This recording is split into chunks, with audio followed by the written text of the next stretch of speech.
Okay, dear students, rule number 6, subject word with confusing s, confuse करता है, इनको deceptive nouns भी मैं कहता हूँ। कुछ लोग जिस तरह से आप देखते हैं बहुत मोटे ताज़े होते हैं और लगता है कि बड़े ताकतवर होंगे, ज़रा सी चपेट कराई और वो दौड़ गए, तो आप कहते हैं तो लगता तो बड़ा बहादुर और ताकतवर था, असल में तो कुछ भी नहीं है। अपीयरेंसेस आर ऑफन डिसेप्टिव, तो इसलिए मैं इनको डिसेप्टिव सब्जेक्ट्स भी कहता हूँ। ठीक होगी बात। अब मैं इनकी लिस्ट बना देता हूँ, 6 लिस्ट।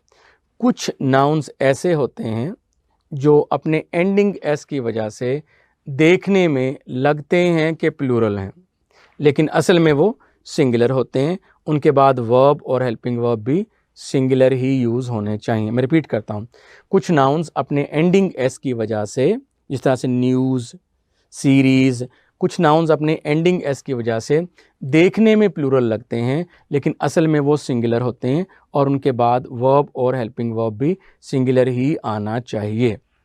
राइट, उनकी ये लिस्ट है। लिस्ट नंबर 1, मिसलेनियस वर्ड इसमें है news, series, innings, wages etcetera.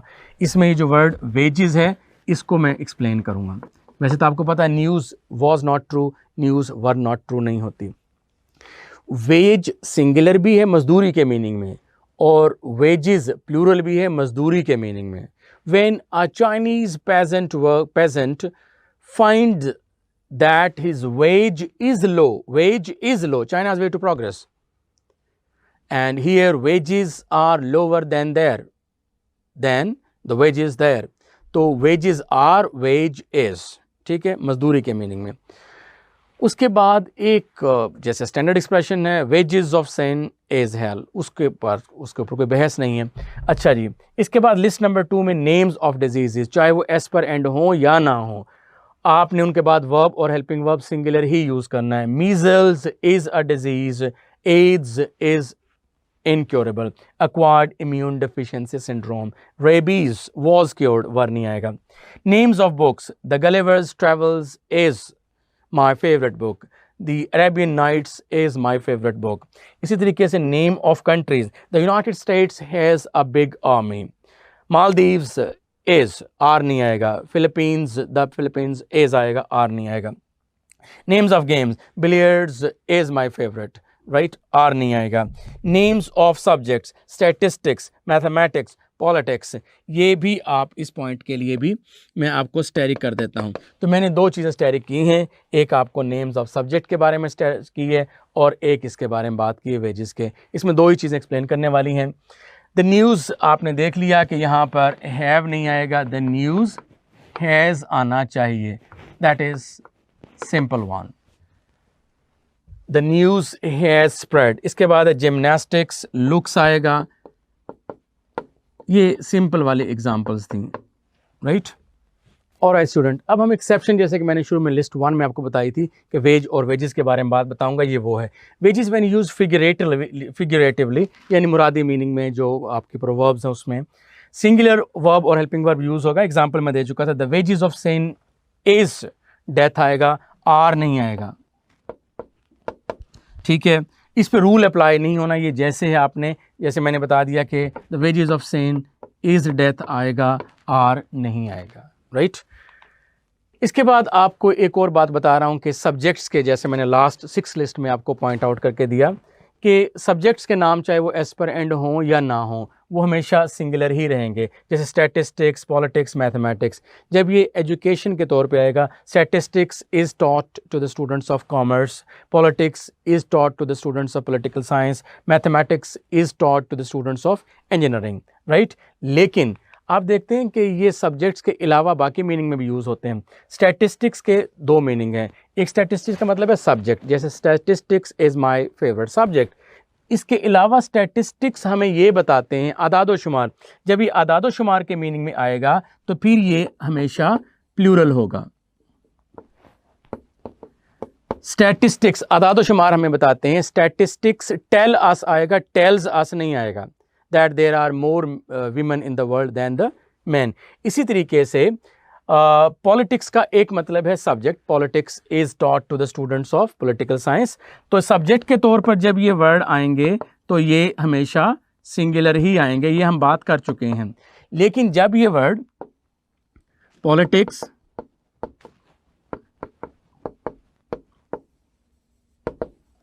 Politics, statistics. जब ये वर्ड सब्जेक्ट के तौर पर आएंगे तो ये हमेशा सिंगुलर ही होंगे, लेकिन पॉलिटिक्स का एक मतलब पॉलिटिकल सलाहियतें भी होता है, एबिलिटीज़ भी होती हैं। तो जब ये एबिलिटीज़ के मीनिंग में आएगा, जैसा कि यहाँ पर देख रहे हैं, तो फिर ये प्लूरल यूज़ होगा। फॉर एग्जाम्पल फिर ये प्लूरल यूज़ होगा आपके पास। फॉर एग्जाम्पल यहाँ देखें, हर पॉलिटिक्स इज ब्रॉडनिंग या आर ब्रॉडनिंग। तो इस सिलसिले में आज़ारा सब्जेक्ट तो नहीं फैलता ना, तो इसका मतलब है यहाँ पर ये जो डिटर्मिनर है ये आपकी हेल्प करेगा कि यहाँ पर इसका मतलब एबिलिटीज़, उसकी सियासी सलाहियतें जो हैं उनमें निखार पैदा हो रहा है, तो इसलिए यहाँ पर इज़ नहीं आएगा, आर आएगा। तो अब मैंने बताया कि पॉलिटिक्स सब्जेक्ट के तौर पर भी यूज़ होता है ये वर्ड, और एबिलिटीज़ के तौर पर भी यूज़ होता है। लेकिन जब ये हमें पता कैसे लगेगा अब ये सब्जेक्ट के तौर पर है और सिंगुलर होगा और अब इसका मतलब सलाहियतें हैं और ये प्लूरल होगा, उसके लिए मैंने ये डिटर्मिनर की आपको एग्जांपल दी। हर है, माय है, आर है, योर है, देयर है, ये आपको हेल्प करेंगे, राइट। अब आपको टेक्सचुअल सपोर्ट करवाता हूँ इसकी। जर्मन मीजल्स है, तो इसके साथ बीमारियों के नाम सारे के सारे प्लूरल होते हैं, देख रहे हैं प्लूरल हैं, असल में सिंगुलर हैं। इनके बाद वर्ब और हेल्पिंग वर्ब भी सिंगुलर आना चाहिए था, हैज़ आना चाहिए था। नंबर 2, रेबीज़, ये भी एक डिजीज़ का नाम है और इसके साथ आर नहीं आना चाहिए था, इज़ आना चाहिए था। ये एग्जाम सॉल्विंग टेक्निक बता रहा हूँ, सेंटेंस पढ़ने की ज़रूरत भी नहीं है। लॉस एंजलिस, ये प्लूरल नेम्स ऑफ कंट्रीज़ हैं, इनके साथ यहाँ पर हैज़ आएगा, हैव नहीं आएगा। Question number 4, no news, news देखने में प्लूरल अपने एंडिंग एस की वजह से, असल में सिंगुलर, इसके बाद वर्ब और हेल्पिंग वर्ब भी सिंगुलर आएगा।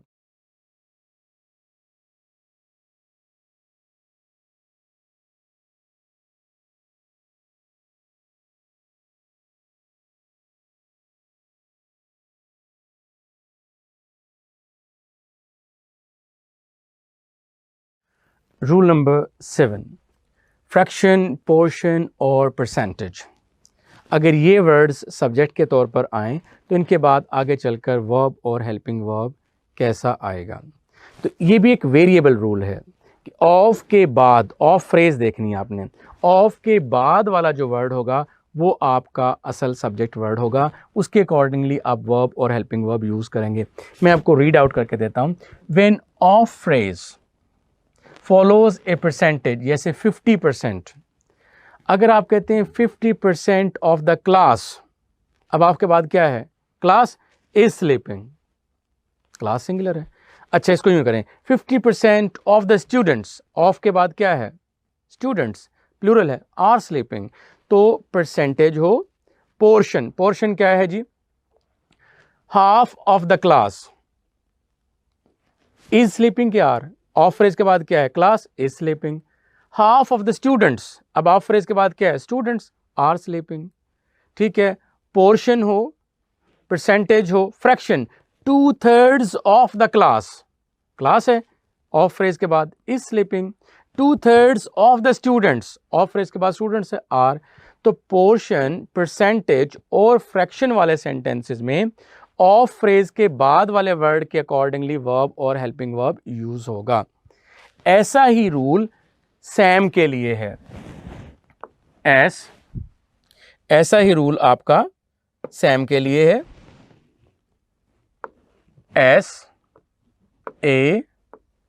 SAM, S stands for sum, A stands for all, and this M stands for majority. Some of the students were absent, all of the students were absent. Of phrase के बाद singular हो तो verb और helping verb भी singular आ जाएगा, plural हो तो verb और हेल्पिंग वर्ब भी प्लूरल आ जाएगा। मैं इसको एक डायग्राम के मदद से आपको एक्सप्लेन करता हूँ। मैंने आपको ये बात बताई कि पोर्शन, ये वर्ड देख लेंगे क्या पोर्शन है, ये परसेंटेज का मतलब है 50%, फ्रैक्शन का मतलब है 2/3 ऑफ, और पोर्शन का मतलब है हाफ ऑफ। इसके अलावा ये रूल किन किन पे एप्लीकेबल है, सैम पे है, सम, ऑल, मेजॉरिटी, और a lot of, majority of, rest of. Portion, percentage, और फ्रैक्शन, ये वर्ड्स जब सब्जेक्ट वर्ड के तौर पर आए तो आपको क्या देखना है, आपको ये देखना है कि इसमें जो ऑफ फ्रेज है उसको देखना है। अब ऑफ फ्रेज के बाद अगर नाउन या प्रोनाउन सिंगुलर है तो वर्ब और हेल्पिंग वर्ब भी सिंगुलर यूज होगा, और अगर नाउन या प्रोनाउन प्लूरल है तो आगे चलकर वर्ब और हेल्पिंग वर्ब भी प्लूरल यूज होगा। वर्ब भी इसी तरह अकॉर्डिंगली यूज होगा, लाइक दिस। मैं इसको दोबारा एक्सप्लेन करता हूं कि पोर्शन, परसेंटेज और फ्रैक्शन जब सब्जेक्ट वर्ड के तौर पर आ जाएं तो ऑफ फ्रेज के बाद वाला जो वर्ड होगा नाउन या प्रोनाउन, उसके अकॉर्डिंगली वर्ब और हेल्पिंग वर्ब आएगा। अगर ऑफ फ्रेज के बाद वाला नाउन या प्रोनाउन सिंगुलर है तो वर्ब भी सिंगुलर आ जाएगा। अगर ऑफ फ्रेज के बाद वाला नाउन या प्रोनाउन प्लूरल है तो वर्ब और हेल्पिंग वर्ब भी प्लूरल आ जाएगा। ये बात क्लियर हुई? फॉर एग्जाम्पल, मैंने आपको यहाँ पर example the 21% of the population. अब ये आपके पास ऑफ फ्रेज है, तो हमने ऑफ फ्रेज में पहले वाला तो देखना ही नहीं है, इसके बाद वाला वर्ड देखना है, दी पॉपुलेशन। अब दी पॉपुलेशन सिंगुलर है कि प्लूरल है? ऑफ कोर्स ये सिंगुलर है, तो इसके बाद वर्ब और हेल्पिंग वर्ब भी सिंगुलर आएगा। सिंगुलर जो है यहाँ पर आना चाहिए था, और सिंगुलर इज है, आर नहीं है, right? So this is how. एक और एग्जांपल देखें, मेजॉरिटी ऑफ के बाद वाला वर्ड हमने देखना है। ऑफ के बाद वाला वर्ड है स्टूडेंट्स। तो ये कोई कांस्टेंट बात नहीं है कि ऑफ फ्रेज के बाद वाला वर्ड हमेशा सिंगुलर होगा या हमेशा प्लूरल होगा, ये वेरिएबल है।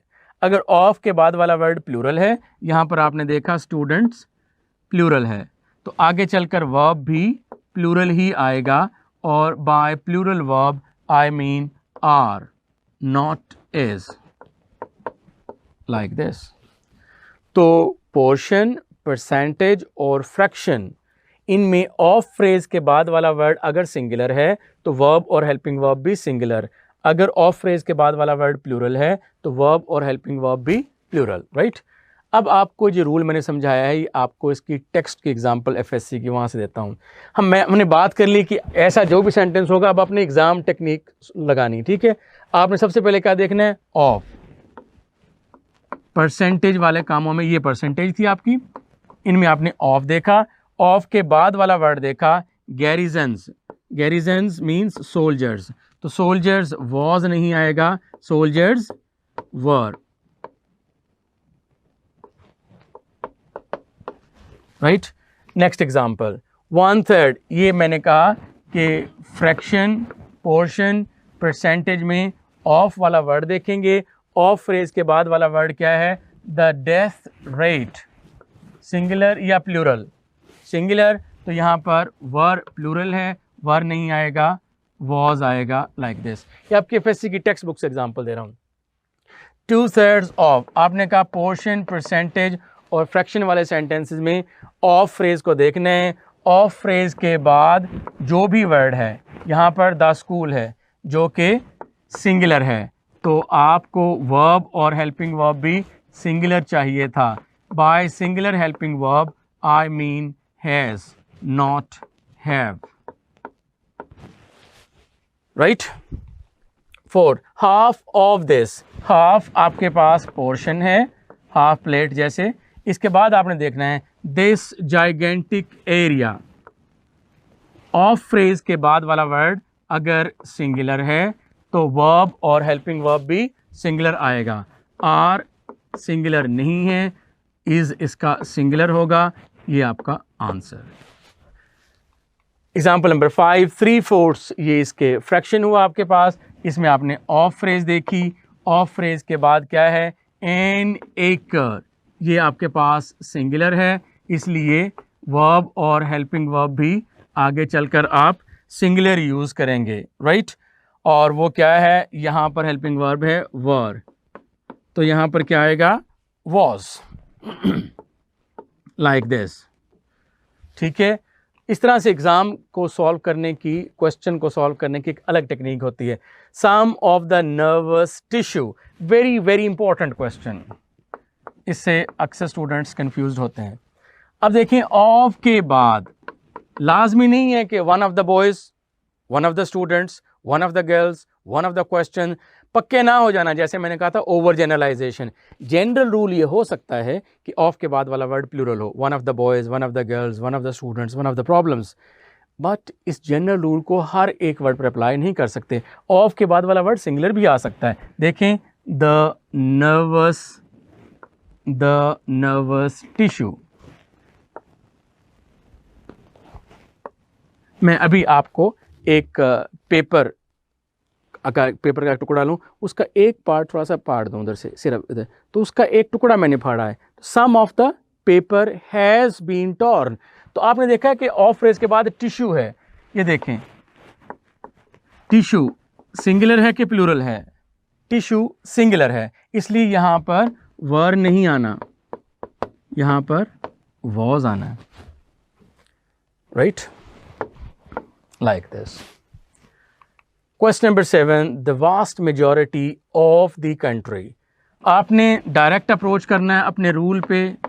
ऑफ फ्रेज के बाद क्या है, कंट्री, कंट्री सिंगुलर है कि प्लूरल है, सिंगुलर है। ऑफ फ्रेज के बाद वाला वर्ड आपका प्राइम होगा, इसके ऊपर आप इसने स्टार लगाना, आपने देखें लाइक दिस। तो इसके बाद वर्ब और हेल्पिंग वर्ब भी इसके अकॉर्डिंगली आना चाहिए। जब मैं आपको सिंगुलर वर्ब कहता हूं तो by singular verb I mean addition of s or es to the first form of verb. This is what I mean by singular verb. तो अब यहाँ पर कैरी की बजाय क्या आना चाहिए था, कैरीज, CARRIES।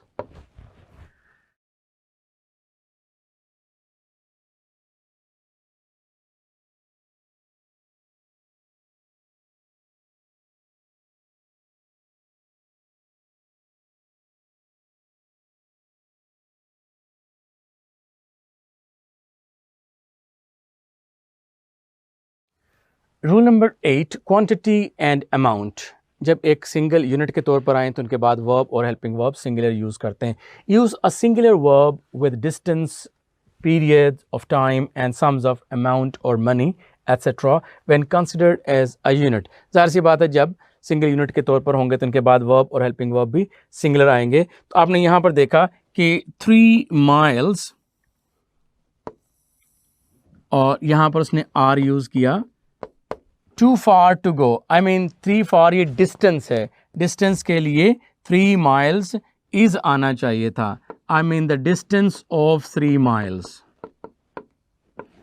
इसी तरीके से $10 इज, जिस तरह आपने कहा था ना, $1.87 was all that Della had saved. तो $1.87। तो अब ये अमाउंट है, और जब सिंगल यूनिट के तौर पर आएगी ये, तो उसके बाद वर्ब और हेल्पिंग वर्ब आएगा। तो यहाँ पर भी $10 की अमाउंट की बात हो रही है। द अमाउंट ऑफ $10 इज आएगा, यहाँ पर आर नहीं आएगा। अच्छा, यहाँ पर एक एक्सेप्शन है कि डॉलर नोट को भी कहते हैं। जब ये नोट होंगे तो $10 के नोट्स बिखरे पड़े थे, 5000 रुपी नोट्स वर स्कैटर्ड, 5000 रुपये के नोट बिखरे पड़े थे, 5000 रुपी नोट्स वर स्कैटर्ड। तो जब ये डॉलर्स नोट्स की सेंस में आएंगे, बिल्स कहते हैं वैसे उनको, तो फिर ये प्लूरल होंगे, और इनके बाद वर्ब और हेल्पिंग वर्ब भी प्लूरल ही आएगा, लाइक दिस।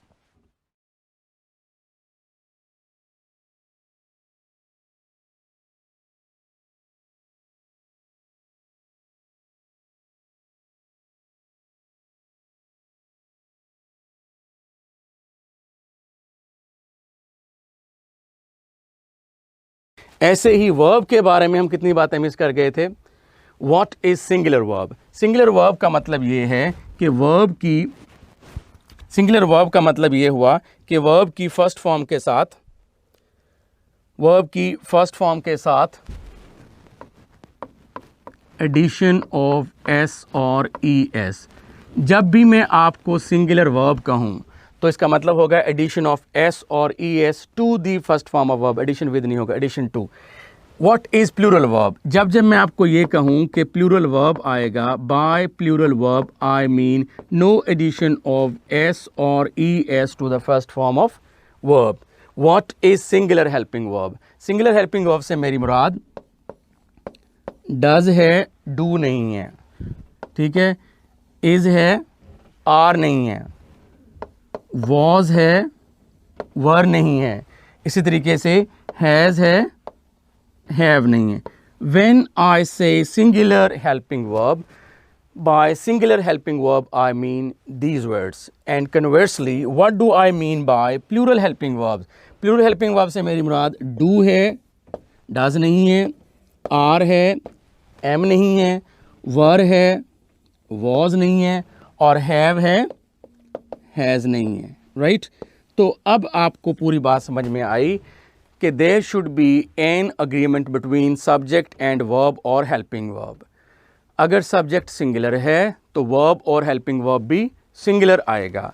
अगर सब्जेक्ट प्लूरल है तो वर्ब और हेल्पिंग वर्ब भी प्लूरल आएगा। सिंगुलर सब्जेक्ट का मतलब है ही, शी और इट या कोई भी सिंगुलर नाउन। प्लूरल सब्जेक्ट का मतलब है दे, यू, वी या कोई भी प्लूरल नाउन्स। सिंगुलर वर्ब जब मैं कहूँ तो इसका मतलब ये होगा एडिशन ऑफ एस और E S to the first form of verb. जब मैं आपसे ये कहूँ प्लूरल वर्ब तो इसका मतलब होगा नो एडिशन ऑफ एस और E S to the first form of verb. जब मैं आपको ये कहूँ कि सिंगुलर हेल्पिंग वर्ब आएगा, by singular helping verb I mean does not do, I mean is not are, I mean has not have, I mean was not were, और conversely आप इसको प्लूरल हेल्पिंग वर्ब कर लेंगे, right? अभी तक मैंने आपको ये पॉइंट करवाया। एक और बात कि मैं अब आपसे बात कर रहा हूं कि helping verb singular, helping verb plural. एक क्वेश्चन है कि क्या आपको पता था कि हेल्पिंग वर्ब को हेल्पिंग वर्ब हम क्यों कहते हैं? Did you know? मैं आपको बताता हूं कि हेल्पिंग वर्ब को हेल्पिंग वर्ब हम क्यों कहते हैं। देखें, आपके पास एक, फॉर एग्जाम्पल, आपके पास एक वर्ब है, वर्ब आपके पास है जी कट। ये देखें, CUT, cut, cut cut cut. इसकी प्रेजेंट फॉर्म और पास्ट फॉर्म सेम रहेगी। तो अब बात ये है कि क्या आप इसकी सिर्फ फॉर्म ऑफ वर्ब से, क्या ये आप अंदाज़ा लगा सकते हैं कि ये प्रेजेंट टेंस है? क्या आप सिर्फ कट को देख के बता सकते हैं कि ये पास्ट टेंस है? क्या सिर्फ कट को देख के आप बता सकते हैं कि ये फ्यूचर है? सिर्फ इस फॉर्म ऑफ वर्ब कट को देख के इसके टेंस को डिसाइड करने में आपको कोई हेल्प नहीं मिल रही। अभी तक ये जो आपके पास मैंने वर्ब लिख के दिया था कट, उसके टेंस को फाइंड आउट करने में अभी तक आपको कोई हेल्प नहीं मिली। फॉर एग्ज़ाम्पल, अगर मैं आपसे कहूँ कि आई कट, कौन सा टेंस है? आप कहते हैं प्रेजेंट। मैं कहता हूँ आई कट, दूसरा सेंटेंस, आप कहते हैं सर ये पास्ट। मैं कहता हूँ आई कट, आप कहते हैं सर पता नहीं प्रेजेंट या पास्ट। यानी अभी तक आपको ये हेल्प किसी ने भी नहीं दी कि इस वर्ब का टेंस बता दे कि प्रेजेंट है, कि पास्ट है या फ्यूचर है। तो कोई भी वर्ड जो इस वर्ब के टेंस को फाइंड आउट करने में आपकी हेल्प कर दे तो उसको क्या कहेंगे? तो उसको आप कहेंगे हेल्पिंग वर्ब, उसको आप कहेंगे हेल्पिंग वर्ब। अब देखना, आई कट प्रेजेंट है के पास्ट, आई कट प्रेजेंट है के पास्ट, आई कट प्रेजेंट है के पास्ट फ्यूचर। आपको इस वर्ब के टेंस फाइंड आउट करने में कोई हेल्प नहीं मिल रही। अब कोई भी ऐसा वर्ड जो इसकी हेल्प कर देगा वो क्या कहलाएगा, हेल्पिंग वर्ब। फॉर एग्जाम्पल अब देखिएगा आप कैसे क्विकली आंसर करेंगे, और surely, quickly and surely. Right, do I cut, आपने कहा सर प्रेजेंट, ठीक है। और राइट, डिड आई कट, आपने कहा पास्ट। और राइट, शैल आई कट, कौन सा टेंस, आपने कहा सर फ्यूचर। तो अब आपने देखा कि इन वर्ड्स ने क्या किया है, डू, डिड और डज ने क्या किया है, इस वर्ब के टेंस को फाइंड आउट करने में हमारी हेल्प की है। इसलिए इन सारे वर्ड्स को हम क्या कहेंगे, इन सारे वर्ड्स को हम हेल्पिंग वर्ब कहेंगे। तो आज आपको ये बताया मैंने कि हेल्पिंग वर्ब को हेल्पिंग वर्ब क्यों कहते हैं। हेल्पिंग वर्ब को हेल्पिंग वर्ब इसलिए कहते हैं कि ये मेन वर्ब के टेंस को फाइंड आउट करने में हेल्प करते हैं, और इनका असल नाम होता है ऑक्सिलरी वर्ब, ऑक्सिलरी मददगार। राइट, तो अब आपको मैंने पहला रूल क्लियर करवाया, there should be an agreement between subject and verb. Right, इसके बाद एक और चीज देखेंगे आप इसके आगे, जो रूल मैंने बताया अभी तक, अब हम इसकी प्रैक्टिस करते हैं।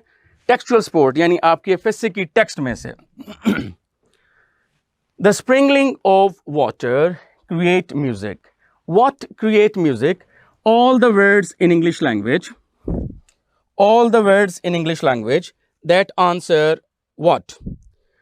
अगर what का आंसर देने वाला वर्ड जब भी सेंटेंस के स्टार्ट में आता है, what का आंसर देने वाला वर्ड जब भी सेंटेंस के स्टार्ट में आएगा, जिस तरह से आपके पास ये देखें, ये है द स्प्रिंकलिंग, ये आपके पास हुआ जी, ये आपके पास हुआ the sprinkling। My question is what, आपने कहा कि sprinkling,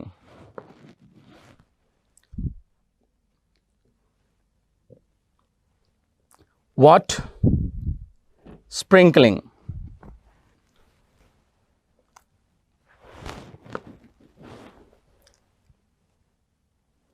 all right जी।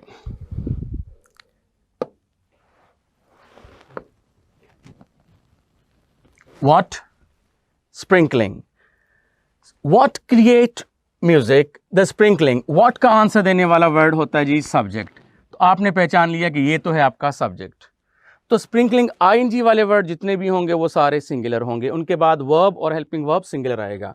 तो अब यहां पर आपने देखा कि क्रिएट आपके पास एक वर्ब है, क्रिएट आपके पास एक वर्ब है, तो जिस तरह का सब्जेक्ट होगा वर्ब भी उसी तरह का आएगा।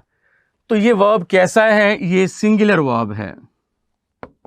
यहां पर कैसा वर्ब आना चाहिए, सिंगुलर आना चाहिए, क्योंकि यहां पर ये जो सब्जेक्ट था आपका, ये जो सब्जेक्ट था ये भी आपके पास सिंगुलर है। तो सब्जेक्ट तो सिंगुलर है लेकिन वर्ब सिंगुलर नहीं है। सिंगुलर वर्ब के लिए क्या करना पड़ेगा आपको, इसके साथ एस या ई एस का एडिशन होगा। तो आप यहां कहेंगे the sprinkling of water creates, CREAT, ई के साथ आप एस का एडिशन करेंगे, तो ये आपका आंसर होगा। राइट, ये आपकी टेक्स्ट से ये एक एग्जांपल क्लियर हुई। ऑलराइट जी, अब हम इसी रूल से जो पास पेपर में क्वेश्चन आया हुआ वो देखेंगे। पास पेपर में 2011 में क्वेश्चन आया, your argument is simply abstruse. Abstruse कहते हैं अनक्लियर, जो बात समझ में ना आए उसको एब्स्ट्रूस कहते हैं। As there is no clarity of thought, there is, ये तो सिंगुलर आ गया। There is no clarity of thought and coherence in ideas and it। अब आप ये देखेंगे कि ये it आपके पास सब्जेक्ट है। अगर he, she, it या कोई सिंगुलर नाउन हो तो फिर वर्ब की फर्स्ट फॉर्म के साथ अग्रीमेंट मिस्टेक के अकॉर्डिंगली, अग्रीमेंट के रूल के अकॉर्डिंगली क्या आएगा, s और es का इजाफा, and it also lacks। तो यहाँ पर ये आना चाहिए था like this। तो ये आपके पास ये पास पेपर का क्वेश्चन करवाया मैंने। Is that clear? There should be an agreement between subject and verb. आपको मैंने जनरल रूल बताया, उससे रिलेटेड एडिशनल इन्फॉर्मेशन दी। फिर आपकी टेक्सचुअल सपोर्ट में मैंने आपको आपकी जो एफएससी की टेक्स्ट बुक्स हैं उनसे एग्जांपल देकर बताया, क्योंकि वो आप पढ़ के आ चुके हैं। फिर मैंने आपको पास्ट पेपर से एग्जांपल करवाई। Right, here is what I had to tell you about, there should be an agreement between subject and verb. अब इसकी एक और एग्जाम्पल देखेंगे, पास्ट पेपर से चल रहे हैं। For example, this antibiotic destroys red corpuscles in the blood cells and. अब आपने देखा कि ये आपके पास सब्जेक्ट था दिस एंटीबायोटिक, ये सिंगुलर है कि प्लूरल है? ऑफ कोर्स दिस जो है ये सिंगुलर होता है, इसका मतलब है आगे चलकर जितने भी वर्ब्स आएंगे वो सिंगुलर होने चाहिए। अब ये देखें, destroys, singular subject, singular verb और हेल्पिंग वर्ब। जब मैं सिंगुलर वर्ब कहता हूं तो इसका मतलब है वर्ब की फर्स्ट फॉर्म के साथ एस का एडिशन, तो डिस्ट्रॉय के साथ एस का एडिशन हो गया, ये तो बिल्कुल करेक्ट है, nothing wrong with this. Red corpuscle cells in the blood cell. And अगर आपने एंड से पहले, एंड आपके पास एक सिनोनिम सिग्नल वर्ड है, एंड से पहले जो टेंस होता है वही एंड के बाद होगा। अगर एंड से पहले डिस्ट्रॉय, जिस तरह आप कहते हैं नीट एंड क्लीन, एंड से पहले नीट, एंड के बाद क्लीन, मीनिंग के लिहाज से सेम, तो टेंसेस के लिहाज से भी सेम। तो सब्जेक्ट आपका है this antibiotic destroys and this antibiotic causes, तो यहां पर आपने एडिशन ऑफ एस मिसिंग था, वो होना चाहिए था, राइट तो आपका आंसर हुआ डी। एग्जाम में आपने सिर्फ बबल फिल करने, ये मैं आपको समझाने के लिए बता रहा हूं। Is that clear? Alright. Pass paper से थर्ड एग्जाम्पल इसी रूल की कि there should be an agreement between subject and verb. When he was a child every time he was, जब आपने यहां पर देखा ए में ही, शी, इट या सिंगल नाउन के साथ वाज आया, तो यहां पर भी ही वही सेम ही है, तो इसके साथ वर नहीं आना चाहिए था, यहां पर क्या आना चाहिए था? He was.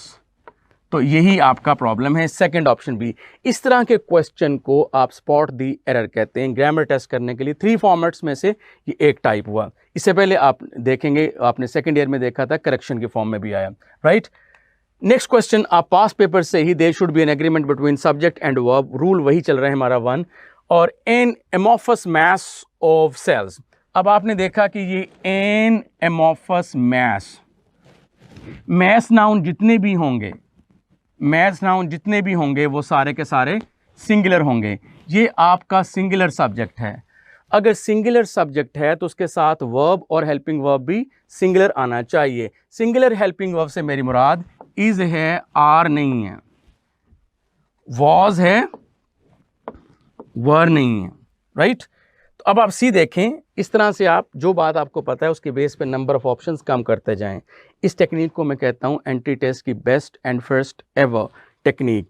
What ever you know, जो कुछ आपको पता है उसकी बेसिस पे go on excluding the number of options. 4 में से 2 रह गए। An amorphous mass of cell had difficult या इज डिफिकल्ट, तो आपने कहा ये तो हैड की वजह से रॉन्ग हो गया, और आपने कहा कि ये an amorphous mass, amorphous mean irregular, जिस तरह से फास्फोरस होती है। An amorphous mass of cell is, अब आपने ये देखा कि एन एमोफस मैस, ये आपके पास सिंगुलर सब्जेक्ट था। अगर ये सब्जेक्ट सिंगुलर था तो आगे चलकर वर्ब और हेल्पिंग वर्ब भी आपने सिंगुलर ही यूज करना है। क्लियर हो गया? ऑलराइट जी, ये एग्जांपल्स आपको पास पेपर से करवा रहा हूं।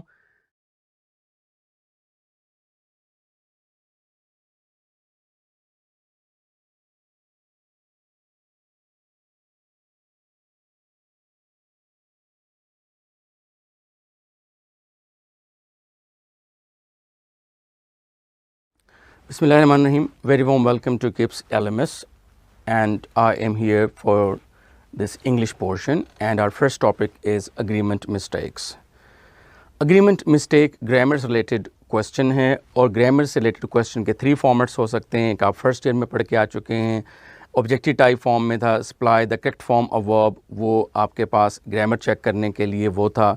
फिल इन द ब्लैंक्स के फॉर्म में हो सकता है। सेकंड ईयर में आप सेंटेंस करेक्शन करके आए हुए हैं। 4 ऑप्शंस होते थे, ए बी सी डी, उनमें से 1 ऑप्शन ग्रामेटिकली करेक्ट होता था, बाकी 3 में कोई ना कोई मिस्टेक होती थी, ठीक है, उसको सेंटेंस करेक्शन कहते हैं। फिर मैं शुरू में ओरिएंटेशन लेक्चर में बता चुका हूँ कि ग्रामर से रिलेटेड था, फॉर्मेट आपका स्पॉट दी एरर हो सकता है कि एक सेंटेंस 4 डिफरेंट प्लेसेस से अंडरलाइंड होगा, A B C D, 1 underlined part of sentence जो होगा मिस्टेकन होगा, जो मिस्टेकन होगा वही आपका आंसर होगा। तो टॉपिक का नाम है हमारा अग्रीमेंट मिस्टेक्स। तो चाहे वो आपके पास फिल इन द ब्लैंक्स हो जैसे फर्स्ट ईयर में आते थे, चाहे आपके पास करेक्शन ऑफ सेंटेंस हो जैसे सेकंड ईयर में आया, चाहे आपको स्पॉट दी एरर हो जैसे मैंने ओरिएंटेशन में आपको बताया, इन तीनों फॉर्मेट में आपको सेंटेंस गिवन होगा। तो हम एनालिसिस करते हैं कि एक सेंटेंस के साथ अग्रीमेंट मिस्टेक किस तरह से होती है। तो सबसे पहले हम देखते हैं कि अग्रीमेंट होता क्या है। यहाँ पर आप देखेंगे फॉर एग्ज़ाम्पल, अगर मैं एक मैं वर्ड लिखता हूँ TEACH। ये वर्ड आप देखेंगे दुनिया के किसी भी डिक्शनरी में, अगर आप ये वर्ड देखेंगे teach, nothing wrong with this word, right. अकेले से जब भी आप इस वर्ड को देखेंगे तो nothing wrong with this word, इसके साथ कोई प्रॉब्लम नहीं है। और ये है वर्ब टीच, टॉट, टॉट। अब जब आप इस वर्ड को इससे पहले वाले वर्ड के अकॉर्डिंगली देखेंगे, फॉर एग्ज़ाम्पल मैं लिखता हूँ कि अली टीच, तो अली क्या है, मैं आपके साथ क्वेश्चन करता हूँ who teach. My question is who teach, आप कहते हैं Ali teach. All the words in English language that answer who are called subject. दुनिया में हु का आंसर करने वाला हर वर्ड सब्जेक्ट होता है। तो अब आप देखा कि आपने कि टीच को अलग से देखा तो देयर वाज नथिंग रॉन्ग, लेकिन जब आपने सब्जेक्ट के साथ इसको मिला के देखा तो अली टीच ये रॉन्ग हो गया। यानी कि ये जो वर्ब की फॉर्म है that should agree with the subject. Agree करने का मतलब क्या है कि अगर सब्जेक्ट ही, शी, इट या कोई सिंगुलर नाउन हो तो वर्ब की फर्स्ट फॉर्म के साथ एडिशन ऑफ एस और ई एस करेंगे।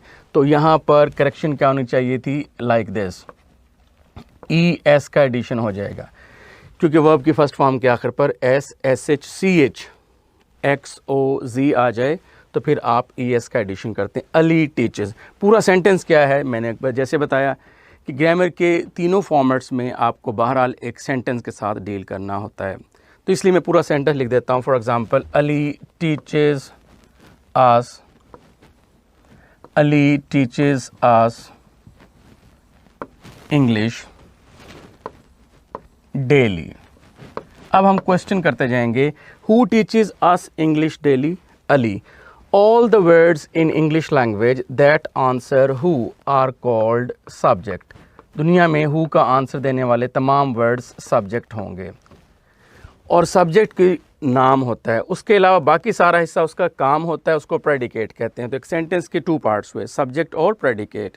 कैसे पहचानेंगे, हु का आंसर देने वाला दुनिया का हर वर्ड सब्जेक्ट, और सब्जेक्ट के अलावा बाकी सारा हिस्सा जो बच गया वो प्रेडिकेट। प्रेडिकेट का जो फर्स्ट पार्ट होता है, फर्स्ट वर्ड होता है, यूजुअली वो वर्ब होता है। वर्ब हो सकता है, हेल्पिंग वर्ब हो सकता है। तो आपने यहीं पर देख लिया कि आपने कहा था कि there should be an agreement between subject and verb, कि सब्जेक्ट और वर्ब में अग्रीमेंट होना चाहिए। अली टीचेस हुम, अली किन को पढ़ाता है, answer this question, Ali teaches हुम, अली टीचेस अस। हुम का आंसर देने वाला दुनिया का हर वर्ड ऑब्जेक्ट होगा। Ali teaches us what. अब व्हाट ने आकर क्या किया, सेंटेंस को कंप्लीट किया। कंप्लीट कैसे किया, फॉर एग्जाम्पल मैं आपको ये बना के देता हूं लाइक दिस, ए और बी। क्या ये ट्रायंगल कंप्लीट है, सर्टनली नॉट। अब यहाँ पर इसने सी ने आकर इसको कंप्लीट किया है। तो मेरा क्वेश्चन ये है कि what is the complement of A and B. आपने कहा कि सी, तो व्हाट का आंसर देने वाला वर्ड कॉम्प्लीमेंट होगा, यानी कंप्लीट करने वाला। तो Ali teaches us, Ali teaches us what, Ali teaches us English. तो व्हाट का आंसर देने वाला वर्ड आपके पास हुआ कंप्लीट से कॉम्प्लीमेंट। आय वाला कॉम्प्लीमेंट तारीफ करने वाला होता है। Ali teaches us English daily, when, daily. When का आंसर देने वाला वर्ड एडवर्ब होगा, एडवर्ब ऑफ टाइम। तो अब आपने देखा कि ग्रामर के लिए तीनों फॉर्मेट्स में, चाहे सेंटेंस कंप्लीशन हो या सेंटेंस करेक्शन हो या स्पॉट दी एरर हो, ऑल दीज थ्री टाइप्स आपको बता दिया। ग्रामर का जो आपका सेंटेंस होगा वो S3 की फॉर्मेट में होगा, S3, sentence completion, spot the error और sentence correction. In all these S3s, तीनों फॉर्मेट्स में आपको सेंटेंस गिवन होगा। सेंटेंस का एनालिसिस मैंने करके ये दे दिया, और उसमें जो पहली मिस्टेक होगी वो होगी सब्जेक्ट वर्ब अग्रीमेंट। ये हमारा टॉपिक है आज का। ऑलराइट, अब हम आगे बढ़ते हैं।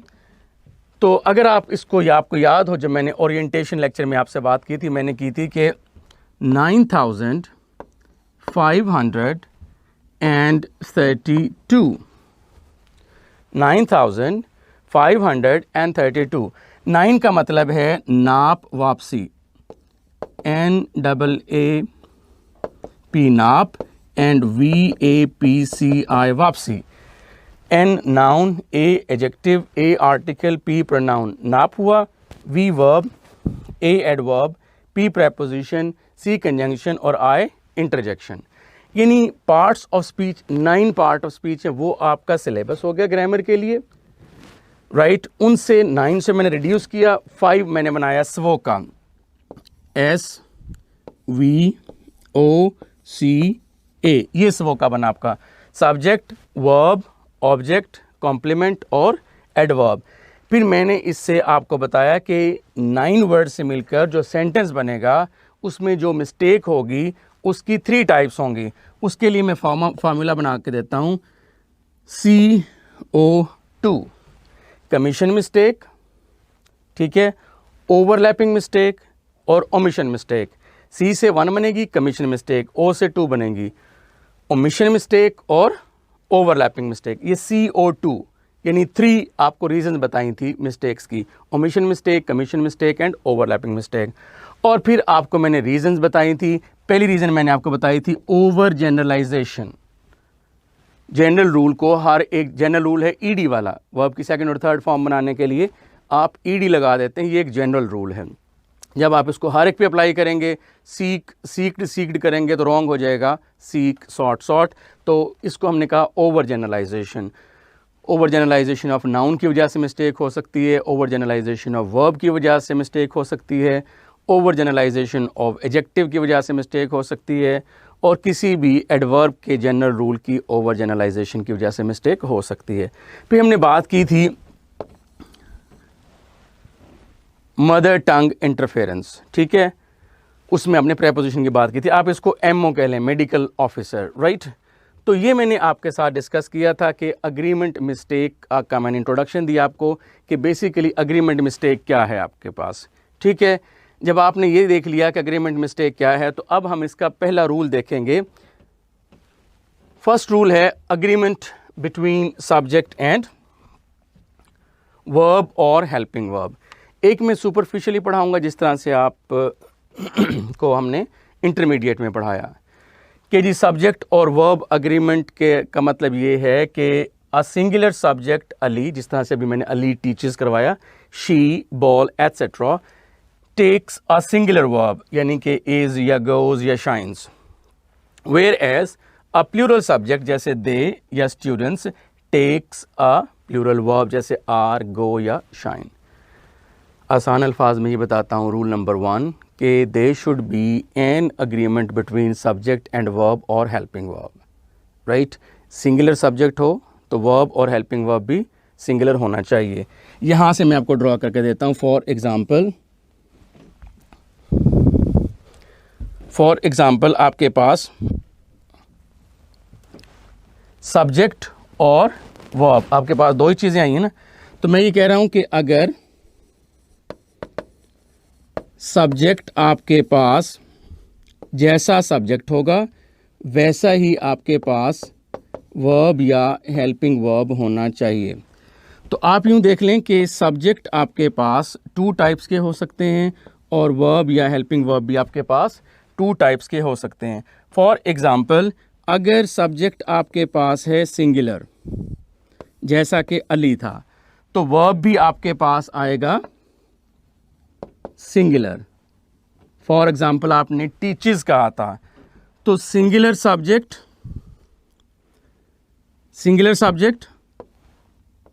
Singular verb. और सब्जेक्ट अगर आपके पास हो प्लूरल जैसे हो स्टूडेंट्स, तो वर्ब या हेल्पिंग वर्ब भी प्लूरल आएगा। For example students are studying, right. तो आपने ये जो रूल मैंने यहाँ पर स्टेट किया है स्टेटमेंट की फॉर्म में कि सब्जेक्ट के अकॉर्डिंगली वर्ब और हेल्पिंग वर्ब आना चाहिए। जिस किस्म का सब्जेक्ट होगा उसी किस्म का वर्ब आना चाहिए। सिंगुलर सब्जेक्ट होगा तो सिंगुलर वर्ब, प्लूरल सब्जेक्ट होगा तो प्लूरल वर्ब।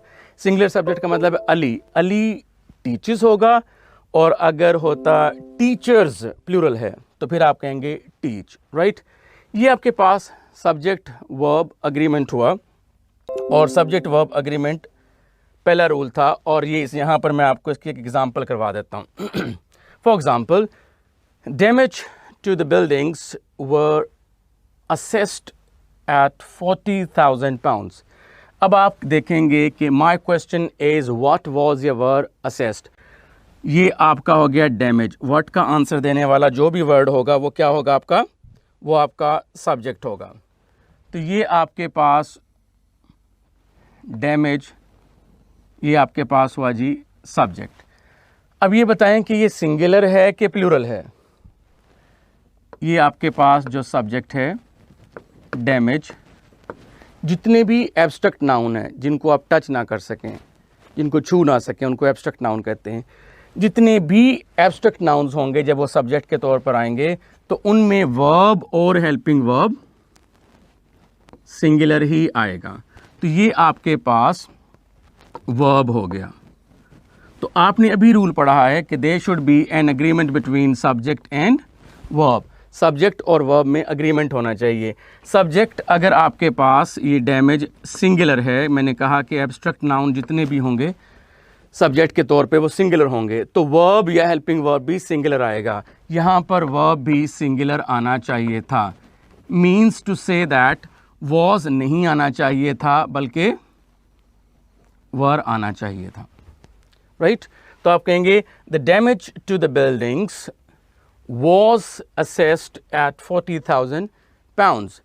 तो अब आप कहेंगे सर ये बिल्डिंग्स कहाँ चला गया। तो आप ये देखिएगा जब भी प्रेपोजिशन के साथ कोई सेंटेंस, कोई सब्जेक्ट अटैच हो तो वहाँ से लेके आगे वाला पार्ट ये नॉन इसेंशियल होता है। इसके अकॉर्डिंगली आपने वर्ब और हेल्पिंग वर्ब यूज़ नहीं करना। ठीक है, ये इस केस में सिर्फ एग्जांपल बता रहा हूँ। तो अब आपका सेंटेंस हुआ, अब इसको रिमूव करके देखें, डैमेज वॉज असेस्ड या डैमेज वर असेस्ड। तो आप कहेंगे डैमेज वॉज असेस्ड। एक और बात बताऊं, डैमेज जब मैंने जनरलाइजेशन की, ओवर जनरलाइजेशन की बात की कि अगर डैमेज की आप प्लूरल बनाएंगे तो इसका मीनिंग ही चेंज हो जाएगा। डैमेज का मतलब है टूट फूट होना। ठीक है, आपका मोबाइल की स्क्रीन शीशे की है, नीचे ड्रॉप हुआ और टूट गया, आप कहेंगे ये डैमेज हो गया है। अब वो सपोज़ आपने उसकी प्रीमियम करवाया हुआ था, उसकी आपने इंश्योरेंस करवाई हुई थी, तो आप जाके इंश्योरेंस वालों को वो मोबाइल देते हैं और आप कहते हैं जी ये लें, क्योंकि वो वारंटी में था। तो वो आपको या तो पैसे दे देंगे या नुकसान पूरा करेंगे। तो वो जुर्माने के तौर पर नुकसान पूरा करने के लिए जो पैसे मिलेंगे उनको डैमेजेस कहेंगे। तो जब प्लूरल बनाते हैं तो सम टाइम्स उसके मीनिंग ही चेंज हो जाते हैं। ओके, एक और एग्जांपल देखते हैं। नीचे folk is worried about good jobs. लोग जो हैं वो जॉबलेस हो गए हैं। तो वहाँ पर हम देख रहे हैं फॉक। अब आपने ये देखना है कि ये जो फॉक देखने में आपको लगता है कि बज़ाहिर ये सिंगुलर है and nothing wrong with this is, लेकिन फॉक हो या फॉक्स हो उसके साथ आपको आर ही इस्तेमाल करना चाहिए। राइट तो आप ये ऐसे करेक्ट करेंगे, folks are worried about good jobs. ठीक है, मैंने अभी तक आपको एक रूल एक्सप्लेन किया, there should be an agreement between subject and verb और हेल्पिंग वर्ब। मैं आपको इसके 3 स्ट्रैंड बताऊंगा। पहले आपको एक जनरल रूल बताऊंगा, उसके एग्जांपल दूंगा जैसे ही करवाया। इसके बाद में एफएससी की जो टेक्स्ट बुक्स हैं आपकी, उनमें इस रूल से रिलेटेड जो भी सेंटेंस आए होंगे वो यहाँ पर आपको प्रैक्टिस करवाऊंगा। इनकरेक्ट सेंटेंस होंगे उनको करेक्ट करके दिखाऊंगा। 3rd स्ट्रैंड मेरा ये होगा कि फिर मैं आपको इस रूल से रिलेटेड आज तक जितने भी एंट्री टेस्ट में क्वेश्चंस आ चुके हैं वो आपको क्वेश्चन यहाँ पर करवाऊंगा। राइट तो आपकी एफएससी की टेक्स्ट बुक भी गो थ्रू हो जाएंगी। पहले स्टेज पे जनरल रूल की understanding with examples, second stage पे एफएससी की टेक्स्ट बुक से आपको, और 3rd स्टेज पे आपको पास्ट पेपर से रेफरेंसेस के तौर पे क्वेश्चंस करवाऊंगा। ठीक है, तो अभी तक मैंने कहा कि there should be an agreement between subject and verb. Rule clear हो गया? ऑलराइट, ये रूल बिल्कुल वैसे क्लियर हो गया जैसे एफएससी में हुआ था। उसके बाद फिर आज वहीं पर खड़े हैं कि इंग्लिश मसला है। उसकी रीज़न ये थी कि देखें एक सिंपल सी बात समझाने में, जब आपने कहा कि सब्जेक्ट के अकॉर्डिंगली वर्ब और हेल्पिंग वर्ब आना चाहिए, इसमें हम कितनी बातें मिस कर गए हैं। Did you no? ये देखें, क्या आपको पता था कि हम कह रहे हैं कि सब्जेक्ट के अकॉर्डिंगली वर्ब आना चाहिए? सब्जेक्ट ऐसा तो वर्ब ऐसा, सब्जेक्ट एज वैसा तो वर्ब वैसा। तो सबसे पहली बात तो आपको सब्जेक्ट का पता होना चाहिए। कितनी सारी बातें सब्जेक्ट के बारे में हम मिस कर गए। सब्जेक्ट क्या होता है? तो इसका आंसर ये है कि anything we talk about is called subject. जिसके बारे में हम बात करते हैं उसे सब्जेक्ट कहते हैं। ठीक है, हाँ जी, क्या सब्जेक्ट क्या है जी आज के डिस्कशन का, जिसके बारे में बात करेंगे। ठीक है, नंबर 1, इसको पहचानने के तरीके क्या हैं, हाउ टू रिकग्नाइज इट। जैसे मैंने एग्जाम्पल करवाते बताया कि all the words in English language that answer who and what. Ali teaches, who teaches? Ali, Ali subject हुआ। English is my favourite subject, what is my favourite subject?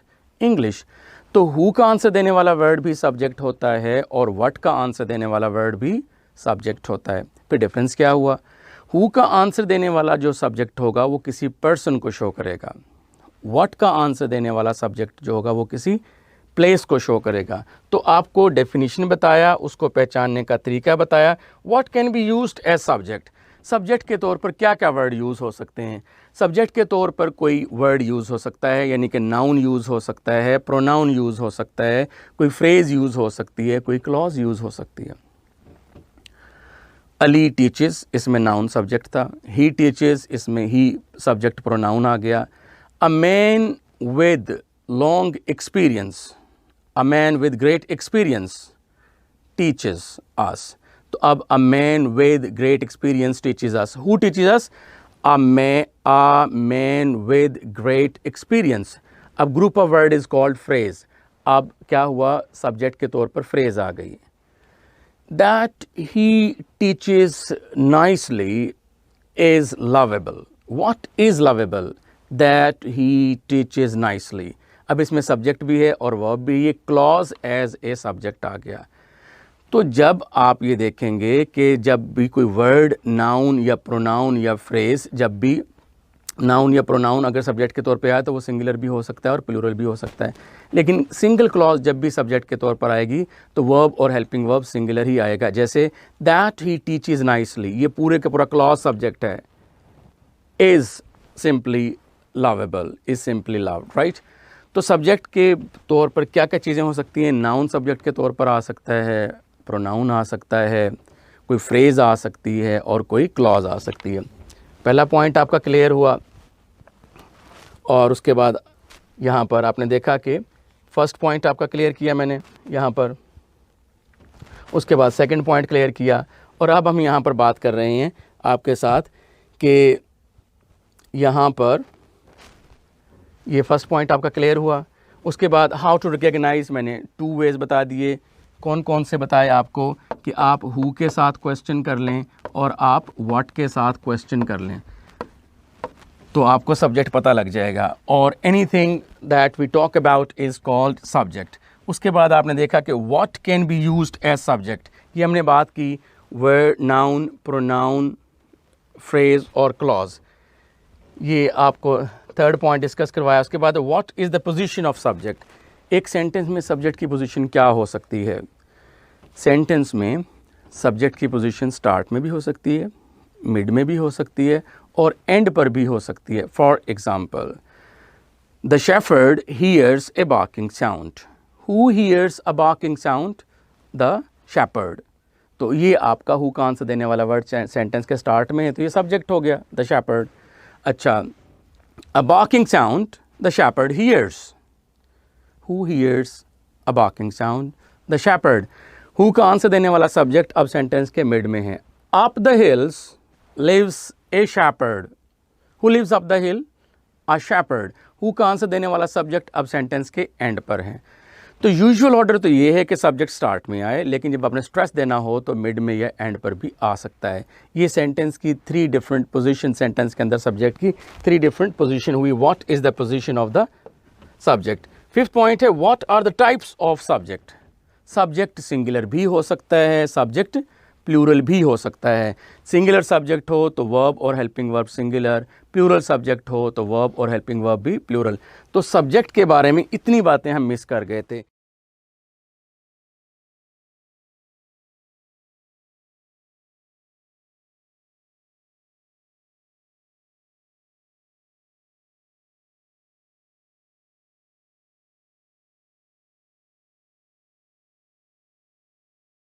Alright students, our rule number 3. पहला rule था there should be an agreement between subject and verb or helping verb. Second rule था there should be an agreement between subject word number 1 and verb or helping verb. Third rule है there should be an agreement between subject word number 2 and verb or helping verb. जब भी two different words subject words के दरमियान, different से मुराद पहला singular दूसरा plural या पहला प्लूरल दूसरा सिंगुलर, जब भी टू डिफरेंट सब्जेक्ट वर्ड आ जाएं, सब्जेक्ट को पहचानने का तरीका हु और व्हाट वाला है, जब भी टू डिफरेंट सब्जेक्ट वर्ड्स के दरमियान with along with together with वगैरह आ जाए तो पहले वाले वर्ड के अकॉर्डिंगली। अब चूँकि होमोसेपियन है ना, इंसान अल्लाह पाक ने एक वाहिद ऐसा जानदार बनाया है जिसका ब्रेन टू पार्ट्स में है, टू हेमिस्फेयर्स हैं। Right hemispheres control the left part of body and left hemispheres control the right part of the body. तो जिन लिविंग बीइंग्स के ब्रेन ये जो टू हेमिस्फेयर्स में वो टू कैटेगरीज में सोचते हैं, अच्छा बुरा, नेक बद, गोरा काला, ठीक है, तो वो कैटेगरीज में सोचता है। तो जैसे मैंने आपको कहा कि अगर टू डिफरेंट वर्ड्स के दरमियान with along with together with आ जाए तो वर्ब और हेल्पिंग वर्ब पहले वाले वर्ड के अकॉर्डिंगली आएगा। तो अगला क्वेश्चन एज होमोसेपियंस आप ये कहेंगे सर दूसरे वाले के अकॉर्डिंगली कब आएगा। तो अब आपने देखना है कि जब भी टू डिफरेंट वर्ड्स नाइदर और नॉर के साथ ज्वाइन हों, neither first word, nor second word, जब भी two different words neither nor के साथ ज्वाइन हो तो हमेशा आगे चलकर जो वर्ब और हेल्पिंग वर्ब होगा नॉर के बाद यानी सेकंड वाले वर्ड के अकॉर्डिंगली आएगा। मैं इस रूल को रिपीट करता हूं, whenever two different words are joined by neither nor तो वर्ब और हेल्पिंग वर्ब नॉर के बाद वाले वर्ड के अकॉर्डिंगली आएगा। आप कहते हैं सर आपने कहा कि टू डिफरेंट वर्ड्स, डिफरेंट से क्या मुराद है? मैं कहता हूँ one singular the other plural. आप कहते हैं सर ये पक्की बात है, पहले वाला हमेशा ही सिंगुलर होगा। मैं कहता हूँ नहीं, वो वेरिएबल है। टू डिफरेंट सब्जेक्ट वर्ड से मुराद है पहले वाला सिंगुलर दूसरे वाला प्लूरल या पहले वाला प्लूरल दूसरे वाला सिंगुलर, ये वेरिएबल है। जब भी two different words neither nor के साथ ज्वाइन होंगे तो वर्ब और हेल्पिंग वर्ब नॉर के बाद वाले वर्ड के अकॉर्डिंगली आएगा। अब आप कहते हैं कि सर ये बताइएगा ये रूल सिर्फ नॉर के लिए ही है या और वर्ड्स भी हैं? तो मैं कहता हूँ neither nor one, either or two, not only but also three. ये रूल इन थ्री एक्सप्रेशंस के लिए है कि जब भी two different words are joined by neither nor, either or, not only but also, तो वर्ब और हेल्पिंग वर्ब नॉर के बाद, और के बाद, बट ऑल्सो के बाद वाले वर्ड के अकॉर्डिंगली आएगा। नॉर या और या बट ऑल्सो के बाद जो सेकंड वर्ड होता है वो सिंगुलर भी हो सकता है और वो प्लूरल भी हो सकता है, वो वेरिएबल है। वो सिंगुलर भी हो सकता है, वो प्लूरल भी हो सकता है। नॉर से पहले जो फर्स्ट वर्ड है उसके लिए भी यही टू ऑप्शंस हैं, वो सिंगुलर भी हो सकता है और वो प्लूरल भी हो सकता है। तो whenever two different words are joined by neither nor, either or, not only but also, तो वर्ब और हेल्पिंग वर्ब बाद वाले वर्ड के अकॉर्डिंगली आएगा। बाद वाला वर्ड सिंगुलर है तो वर्ब और हेल्पिंग वर्ब भी सिंगुलर, और नॉर के बाद वाला वर्ड अगर प्लूरल है तो वर्ब और हेल्पिंग वर्ब भी प्लूरल। हम इस रूल की एग्जांपल देखते हैं। अब आपने देखा कि ये आ गया आपके पास नाइदर, ये आपके पास आया नाइदर, और इसके बाद ये आपके पास आया फर्स्ट वर्ड, फिर आया आपके पास नॉर, और फिर आया आपके पास द सेल्स मैनेजर। अब आपने ये देखा कि नाइदर द बायर, बायर ये आपके पास सब्जेक्ट वर्ड नंबर 1 है और सिंगुलर है, सब्जेक्ट वर्ड नंबर 1 है और सिंगुलर है। नॉर के बाद ये द सेल्स मैनेजर, ये सब्जेक्ट वर्ड नंबर 2 है और ये भी सिंगुलर ही है।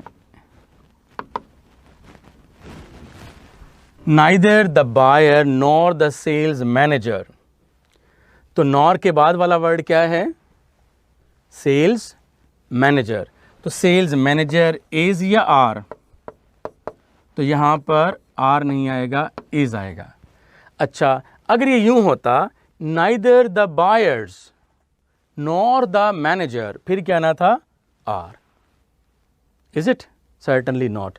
आप कहें कि सर पहले वाला जो मर्जी हो, चाहे बायर हो चाहे बायर्स हो, उससे कोई फर्क नहीं पड़ता, हमें तो नॉर के बाद वाला वर्ड देखना है। नॉर के बाद वाला वर्ड है द सेल्स मैनेजर, तो हमने इज लगाया है। अगर ये यूं होता, neither the sales manager nor the buyers, buyers होता बाद में, तो फिर आप आर लगाते। क्लियर? अच्छा जी, अब आप देखेंगे इसकी टेक्सचुअल सपोर्ट, आपकी एफएससी की टेक्स्ट में से मैं क्वेश्चन करवाऊंगा। फॉर एग्जांपल, ये आपके पास एक वर्ड आया, ये आइदर, और यहां पर आ गया और। हमने कहा जब भी two different word, certain chemicals, ये वर्ड नंबर 1 है, सब्जेक्ट वर्ड नंबर 1, सिंगुलर है कि प्लूरल है?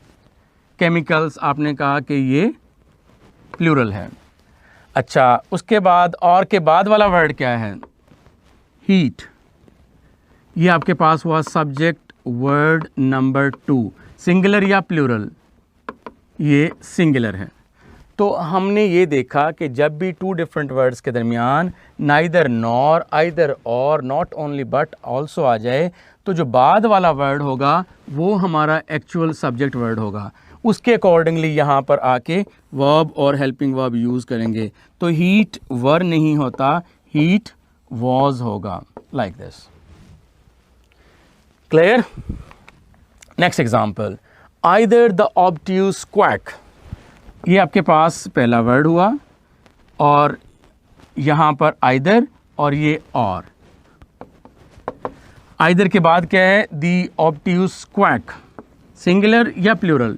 ये आपका सब्जेक्ट वर्ड नंबर 1 है, सब्जेक्ट वर्ड नंबर 1, सिंगुलर के प्लूरल?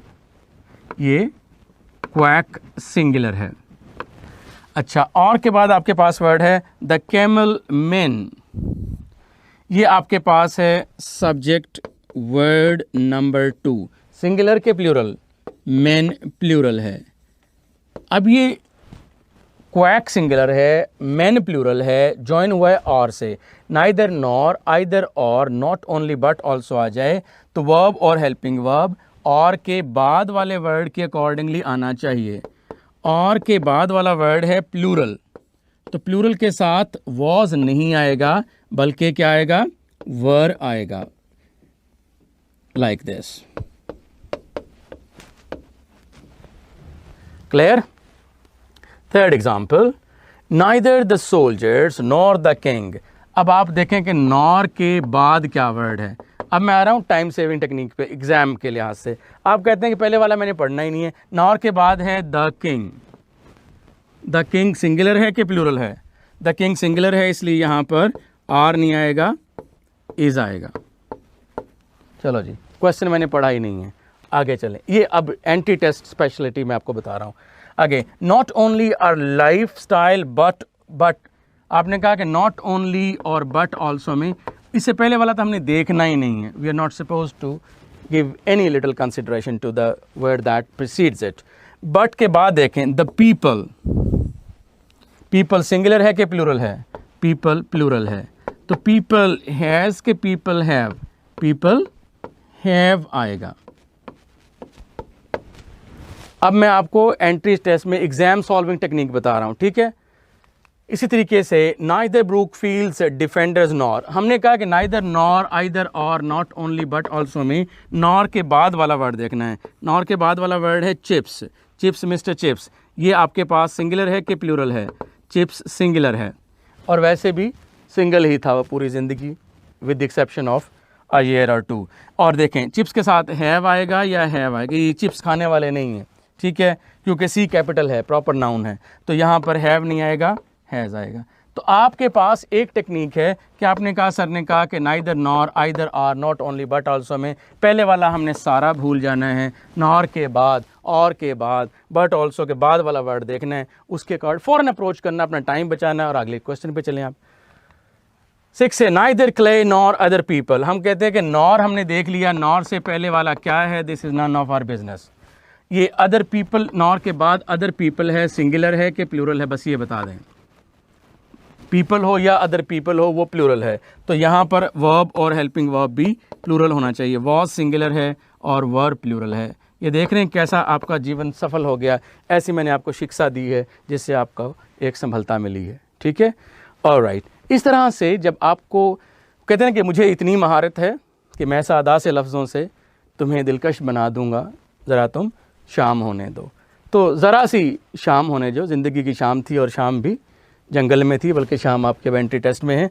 तो ये आप देख रहे हैं कि जब आपको एक बात आ जाए, जिस तरह से एक बच्चा है उसने अर्ली एज में अगर ड्राइविंग सीखी है तो वो स्क्रैचिंग भी करवा देता है गाड़ी की, एक उंगली से स्टीयरिंग भी घुमा लेता है, तो मोबाइल भी सुन रहा होता है, मैसेज भी कर रहा होता है, क्योंकि उसको एक्सपर्टीज़ है उसमें। ऐसे ही जब आपने रूल सीख लिए, रूल सीखने के बाद उनकी एप्लीकेशन ज़्यादा इंपॉर्टेंट है। रूल का याद कर लेना कोई कमाल नहीं है, उनको अप्लाई करना इशू है। जब आप रूल पढ़ लेते हैं, टीचर ने लेक्चर दिया, सर सारा समझ आ गया, टेस्ट में आया सर समझ नहीं आई। तो मैं आपका जो वो प्रॉब्लम है कि रूल तो आपको मोर और लेस आते ही हैं, एफएससी में पढ़ के आए हैं, मैं इनको अप्लाई करना सिखा रहा हूँ एंट्री टेस्ट के लिहाज से और टाइम सेकिंग। ठीक है, तो entry test is a test of your speed as well. ठीक है, और स्पीड करेक्ट उस आंसर के साथ।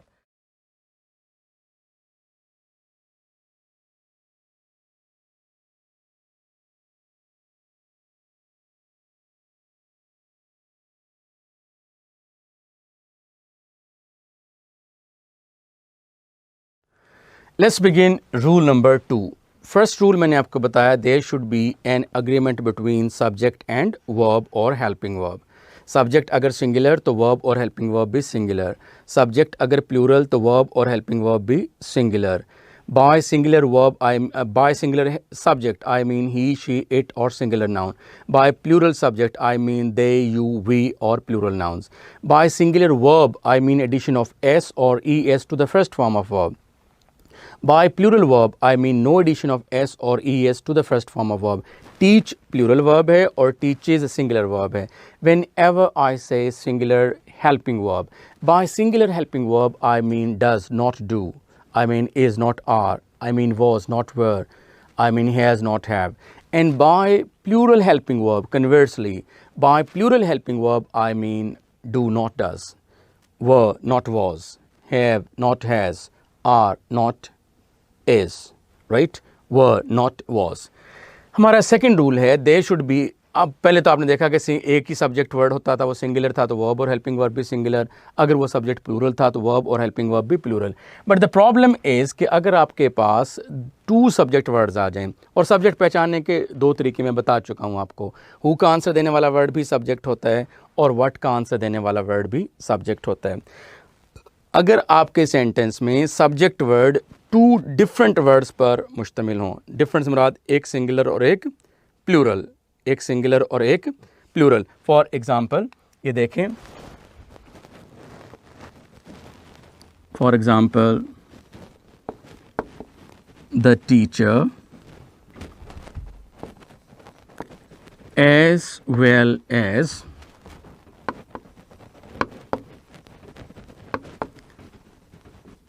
the students, और is या are busy, ये हमारा सेंटेंस है। Suppose my question is who is या आर बिजी। तो अब हु का आंसर में आपके पास सिर्फ एक वर्ड नहीं आ रहा, हु के आंसर में अब आपके पास 2 वर्ड्स आ रहे हैं, और 2 वर्ड्स में प्रॉब्लम ये है। माई क्वेश्चन इज हु, आपने कहा teacher as well as the students. तो अब आपने कहा कि हु का आंसर देने वाला वर्ड होता है सब्जेक्ट, हु का आंसर देने वाला वर्ड होता है सब्जेक्ट। अब ये आपके पास सब्जेक्ट वर्ड नंबर 1 है और ये आपके पास सब्जेक्ट वर्ड नंबर 2 है, और यहाँ से there should be an agreement between subject and verb और हेल्पिंग वर्ब।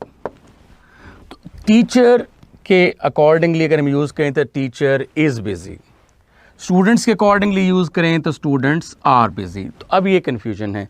तो ये मेरा रूल है कि अगर 2 डिफरेंट सब्जेक्ट्स आ जाए, by different I mean 1 singular the other plural, तो जब भी दो बंदों के दरमियान कोई प्रॉब्लम होती है, कोई झगड़ा होता है, तो उसमें फ़ैसला क्या कौन करवाता है? कोई तीसरा बंदा उनके दरमियान में आके फ़ैसला करवाता है। टीचर कहता है जी मेरी इज़्ज़त होती है तो मेरे अकॉर्डिंगली आना चाहिए टीचर इज़। स्टूडेंट्स कहते हैं सर जी हमने फ़ीस दी है तो हम इम्पॉर्टेंट है आर। जब दोनों में फड्डा हुआ तो इनके बीच में आप जो आने वाले वर्ड को देखेंगे कि इनके बीच में कौन आया है। आप देख रहे हैं कि इनके बीच में है as well as.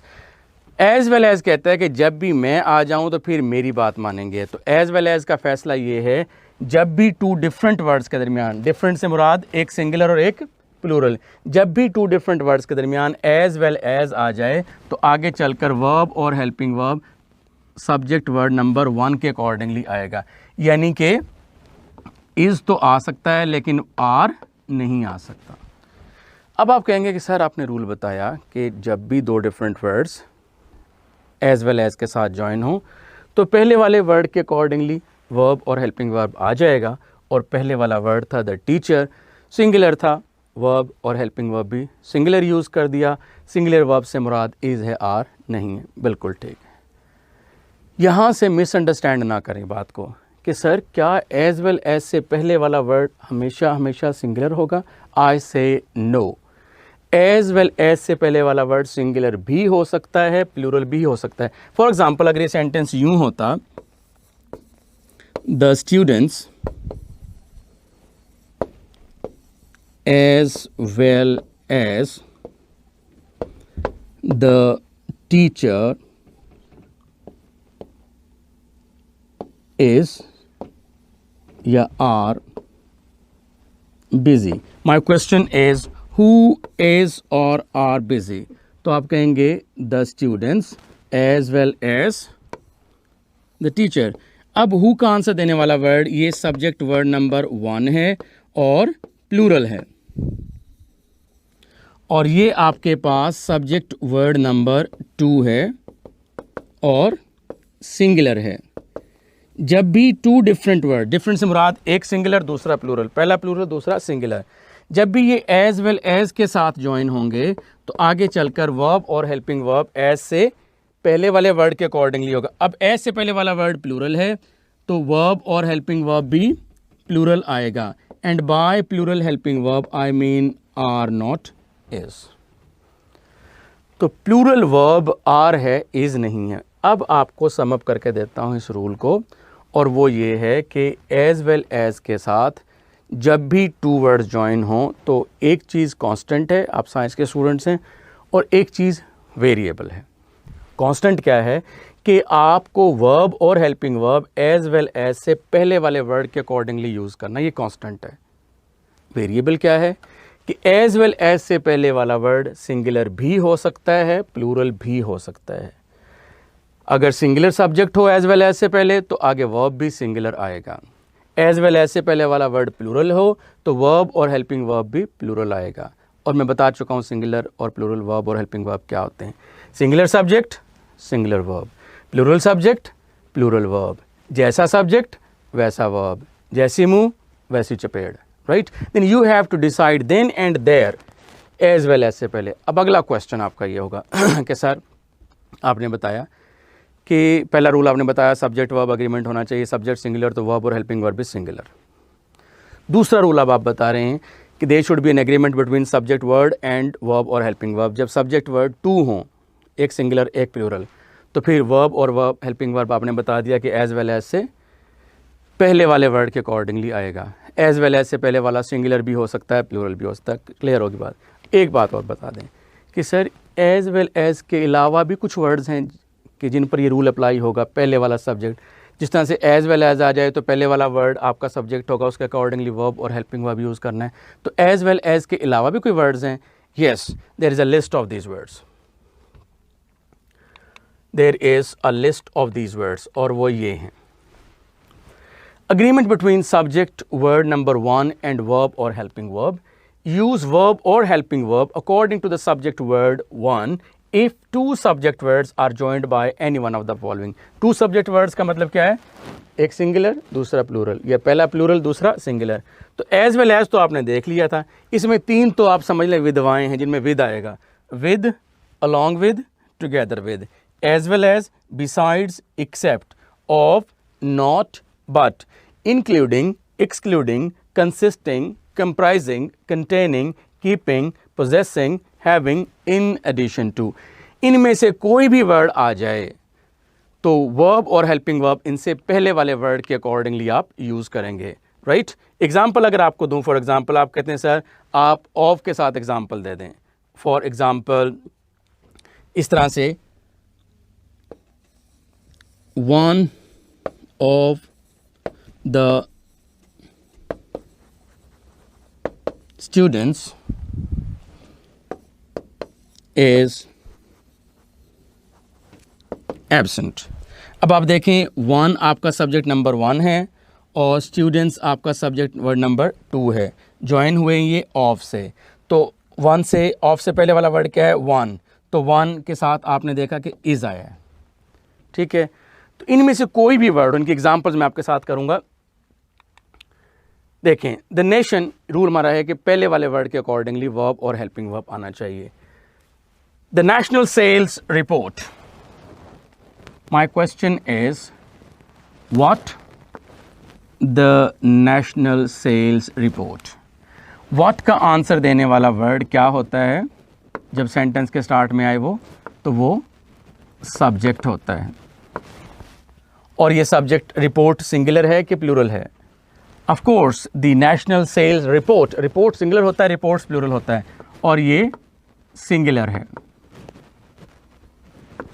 Alright, along with के साथ two sentences, two subject words join हुए, तो रूल आपको क्लियर हो गया कि आपको वर्ब और हेल्पिंग वर्ब इससे पहले वाले वर्ड के अकॉर्डिंगली यूज होना है, और वो है सिंगुलर। अच्छा, अलोंग विद के बाद द रीजनल ब्रेक डाउन्स, ये आपके पास सब्जेक्ट वर्ड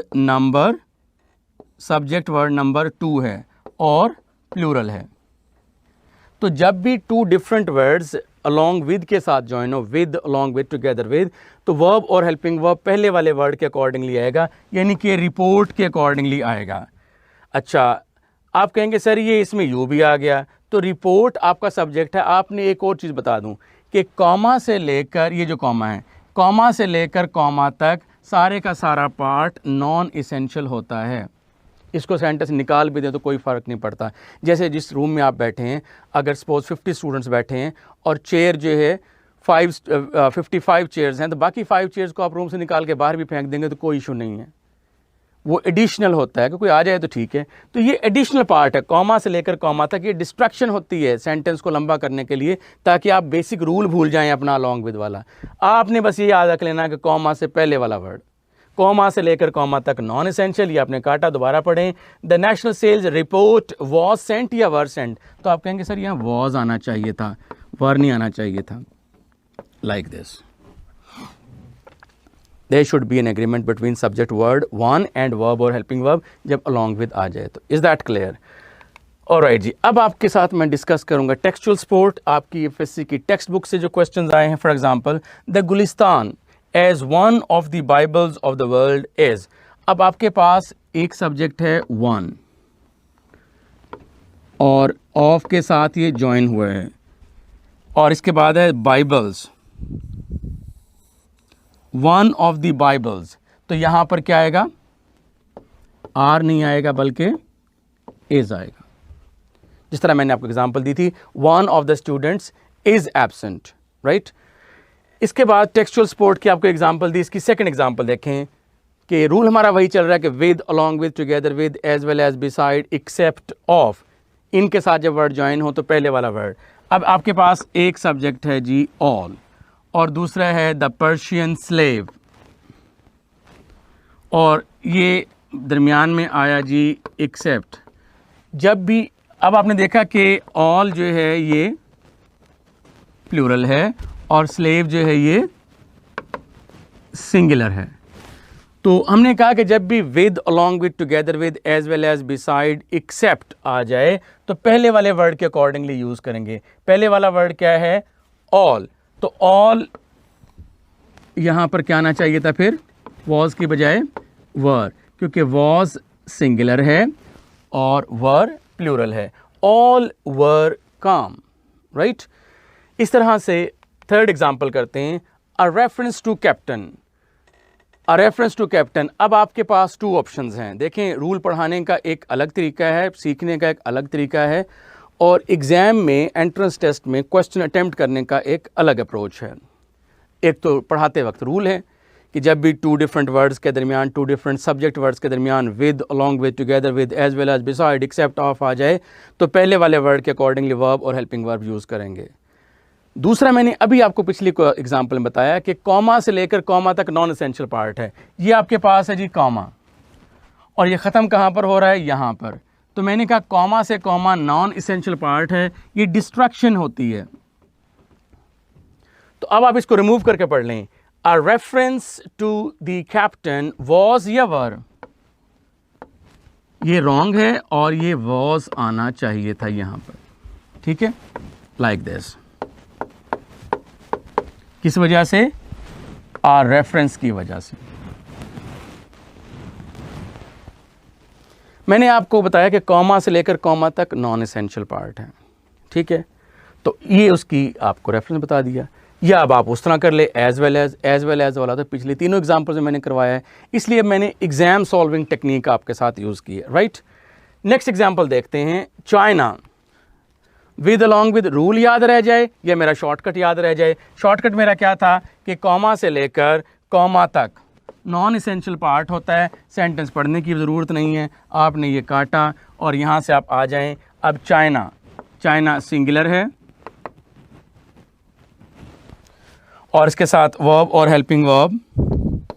चाइना हैज़ के China have, China has, have नहीं आएगा, हैज़ आएगा। अब अपनी अंडरस्टैंडिंग के लिए सेंटेंस बेशक पढ़ लें एंटी टेस्ट के लिहाज से, क्योंकि आपके पास 30 से 40 सेकंड फॉर 1 क्वेश्चन होती है, तो मैंने तो 3 या 4 सेकंड्स लगवाए आपको। मैंने कहा कि कॉमा से लेके कॉमा तक नॉन एसेंशियल, कॉमा से कॉमा तक नॉन एसेंशियल मैंने रिमूव किया वहाँ तक, फिर चाइना के साथ हैव का, चाइना हैव के चाइना हैज़, आपने कहा चाइना हैज़, तो ये आंसर हो गया, ठीक है। ऑलराइट जी, next example 5, all my old clothes. Technique मेरी वही है, कॉमा से लेकर कॉमा तक नॉन एसेंशियल पार्ट हुआ, आप इसको रिमूव भी कर दें तो कोई इशू नहीं है। जिस तरह से मैंने कहा आपकी क्लास 50 स्टूडेंट्स की है, चेयर 55 पड़ी है, तो रिमेनिंग 5 को आप निकाल दें।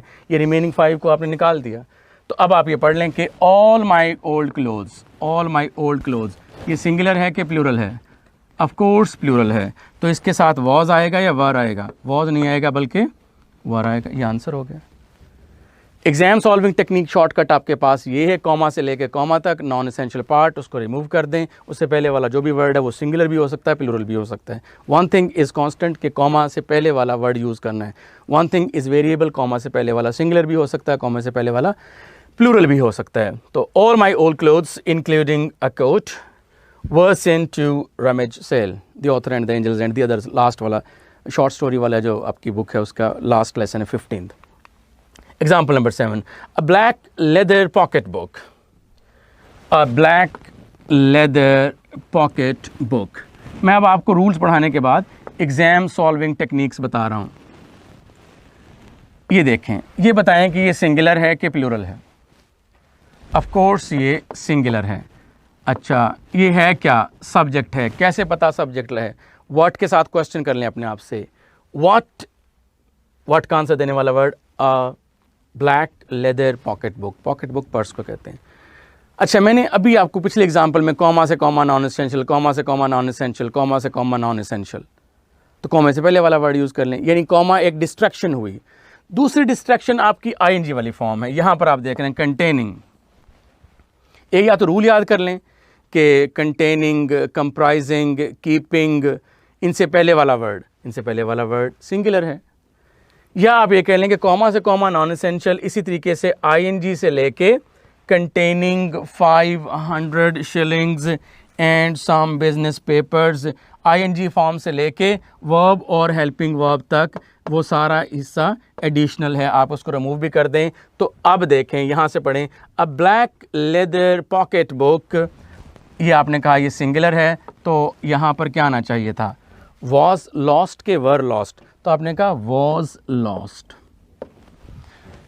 रूल पढ़ाया आपको, उसके बाद अब एग्ज़ाम में क्वेश्चन को सॉल्व करने के शॉर्टकट्स, राइट, क्योंकि वहाँ पर आपके पास टाइम थोड़ा होता है, प्रेशर ज़्यादा होता है।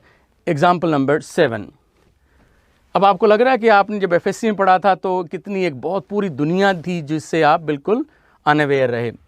एवरीथिंग, एवरीथिंग सिंगुलर के प्लूरल।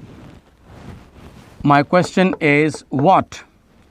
व्हाट का आंसर देने वाला वर्ड जब सेंटेंस के स्टार्ट में होगा तो वो सब्जेक्ट होगा।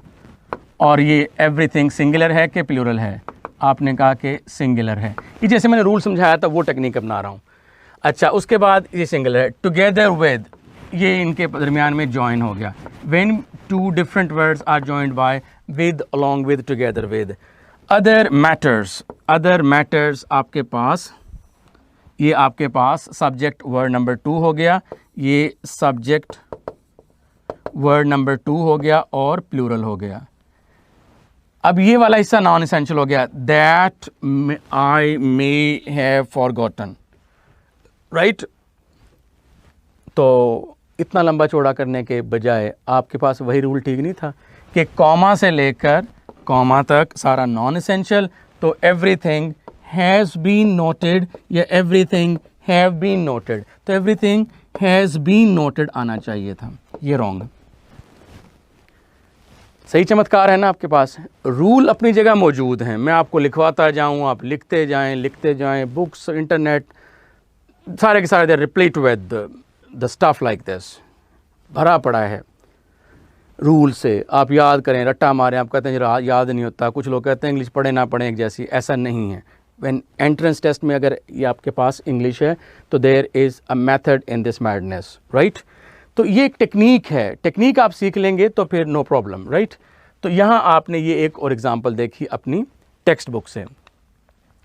8th एग्जाम्पल इसी टेक्स्ट बुक से ही, wheat. My question is what? Wheat. What का आंसर देने वाला वर्ड सेंटेंस के स्टार्ट में है तो सब्जेक्ट, और एज वेल एज के साथ 2 डिफरेंट सब्जेक्ट वर्ड्स ज्वाइन हुए। ये सब्जेक्ट वर्ड नंबर 1 है और wheat सिंगुलर, जितने भी मैस नाउन है वो सिंगुलर होते हैं, ठीक है। और अदर फ्रूट्स, अब आपने ये देखा कि फ्रूट्स ये आपके पास ये सब्जेक्ट वर्ड नंबर 2 है और प्लूरल है। व्हीट सिंगुलर है, फ्रूट्स प्लूरल है, 2 different words are joined by as well as. तो वर्ब और हेल्पिंग वर्ब पहले वाले वर्ड के अकॉर्डिंगली आएगा, व्हीट के अकॉर्डिंगली आएगा। तो व्हीट वॉज या wheat were? Of course wheat was आना चाहिए था। This is called there should be an agreement between subject word number 1 and verb और हेल्पिंग वर्ब। ये रूल एग्जाम टेक्निक क्या है कि कॉमा से लेकर कॉमा तक, कॉमा से लेकर कॉमा तक ये सारा non essential part, wheat was के wheat were, of course wheat was raised by a peasantry who worked the soil on shared with the owners, ठीक है। सेंटेंस को समझने की ज़रूरत ही नहीं है, आपको एग्जाम सॉल्विंग टेक्निक आपका बताई हुई, and you it will be a plain sailing, just a child's play.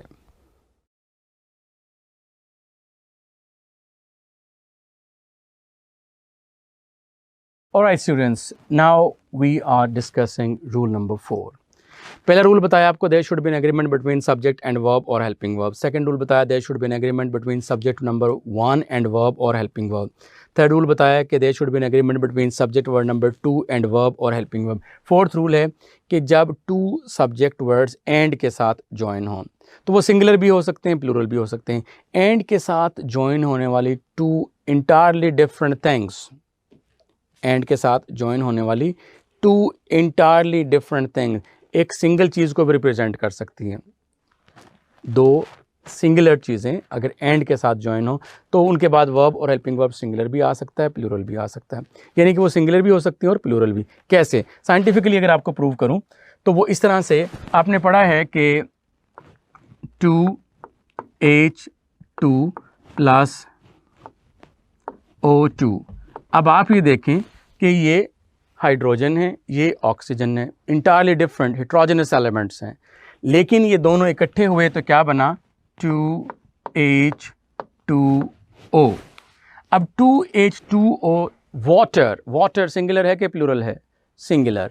तो इस तरह से मैंने ये साबित किया आपको कि एंड के साथ ज्वाइन होने वाले टू डिफरेंट एलिमेंट्स एक सिंगल चीज़ को भी रिप्रेजेंट कर सकते हैं, और जब वो सिंगल चीज़ को रिप्रेजेंट करें तो वर्ब और हेल्पिंग वर्ब सिंगुलर आना चाहिए। अगर वो प्लूरल ही रहें, आपस में एक सिंगल चीज़ को ना रिप्रेजेंट करें, तो वो उनके बाद वर्ब और हेल्पिंग वर्ब प्लूरल आना चाहिए। मैं एक एग्जांपल देता हूँ। फॉर एग्जांपल, आपके पास एक सेंटेंस है, the horse and cart has या have come. My question is what has या have come? आप कहते हैं the horse and cart. अब ये आपके पास है जी, horse आपके पास वर्ड नंबर 1 है और कार्ट ये आपके पास वर्ड नंबर 2 है। 2 डिफरेंट वर्ड्स ज्वाइन हुए हैं किस चीज़ से जी? एंड के साथ। अब हॉर्स को आगे रखें, कार्ट को पीछे रखें, छकड़ा जिसमें बैठते हैं आगे हॉर्स है। इन दोनों को अगर आप ज्वाइन करें तो ये क्या बन गया? ये बन गया जी टांगा। अब ये बताएं कि क्या टांगा एक सिंगुलर चीज़ है ना? टांगा आ गया है या टांगा आ गए हैं? तो इस तरह से एंड के साथ, ये साइंटिफिकली बताया, ये आपको मैंने ट्रांसपोर्टेशन की एग्जांपल दी। एंड के साथ जॉइन होने वाले 2 डिफरेंट वर्ड्स जब किसी सिंगल चीज़ को शो करें तो ये टांगा सिंगुलर है, अभी आपने देखा। तो वर्ब और हेल्पिंग वर्ब उसके बाद सिंगुलर आएगा। Singular helping verb means has not have. तो यहां पर मैं अब रूल पढ़ाता हूं, there should be an agreement between 2 subjects joined by and और वर्ब और हेल्पिंग वर्ब। 2 सब्जेक्ट का मतलब है 2 subject words. When 2 singular nouns, plural की तो मैं बात ही नहीं कर रहा, प्लूरल एक भी अगर हो गया ना तो सारा का सारा वर्ब और हेल्पिंग वर्ब प्लूरल ही आएगा। When 2 singular nouns joined by and suggest one idea, one idea का मतलब है टांगा, ठीक है। वन आइडिया का मतलब है water. One idea to the mind और refer to the same person और thing, the verb is singular. Singular verb से मुराद मैं बता चुका हूं आपको, एडिशन ऑफ एस और E S to the first form of verb. अगर ये प्लूरल होंगे, डिफरेंट चीज़ों को शो करेंगे तो प्लूरल होंगे। इसकी एग्जाम्पल देता हूं मैं आपको। फॉर एग्जाम्पल ये देखें, कॉर्न्ड बीफ, एक आपके पास ये वर्ड है और एक आपके पास ये है कैबेज। अब आपको ये देखना है कि ये दोनों एक चीज़ को रिप्रेजेंट कर रहे हैं या अलग अलग चीज़ों को रिप्रेजेंट कर रहे हैं। ये देखने के लिए आप देखें, ये लिखा हुआ आपके पास favourite dish. Favourite dish singular है कि प्लूरल है? आप इसको उल्टा करके देखें। Favourite dish, my favourite dish was या were? My favourite dish was. अभी आप सब्जेक्ट वर्ब अग्रीमेंट पहला रूल पढ़ के आए थे। सब्जेक्ट अगर सिंगुलर तो वर्ब और हेल्पिंग वर्ब भी सिंगुलर। तो फेवरेट डिश ये सिंगुलर था, तो यहां पर इसके अकॉर्डिंगली वर नहीं आएगा बल्कि वॉज आएगा। यहां पर एंड के साथ ज्वाइन होने वाले 2 डिफरेंट वर्ड एक सिंगल आइडिया डिश को शो कर रहे थे, इसलिए वर्ब और हेल्पिंग वर्ब सिंगुलर आया, राइट।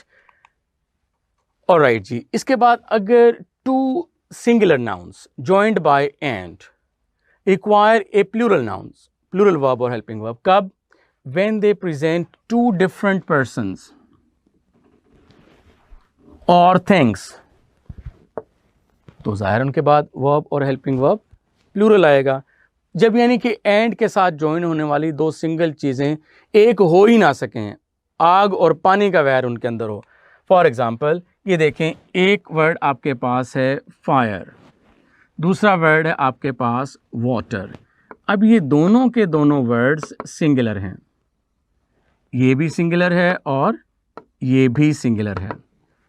अब 2 singular words joined by and, जिस तरह आपने हॉर्स एंड कार्ट की एग्जांपल दी, जिस तरह हाइड्रोजन एंड ऑक्सीजन की एग्जांपल दी आपने, तो वो तो सिंगुलर थे, लेकिन यहाँ पर हॉर्स और कार्ट का जैसे टांगा बन गया था, वैसे यहाँ पर फायर और वाटर कभी भी इकट्ठे नहीं हो सकते। जब ये कभी भी एंड के साथ ज्वाइन होने वाले 2 वर्ड्स कभी भी किसी एक सिंगल आइडिया को ना जाहिर कर सकें, तो फिर ये प्लूरल हो जाएंगे।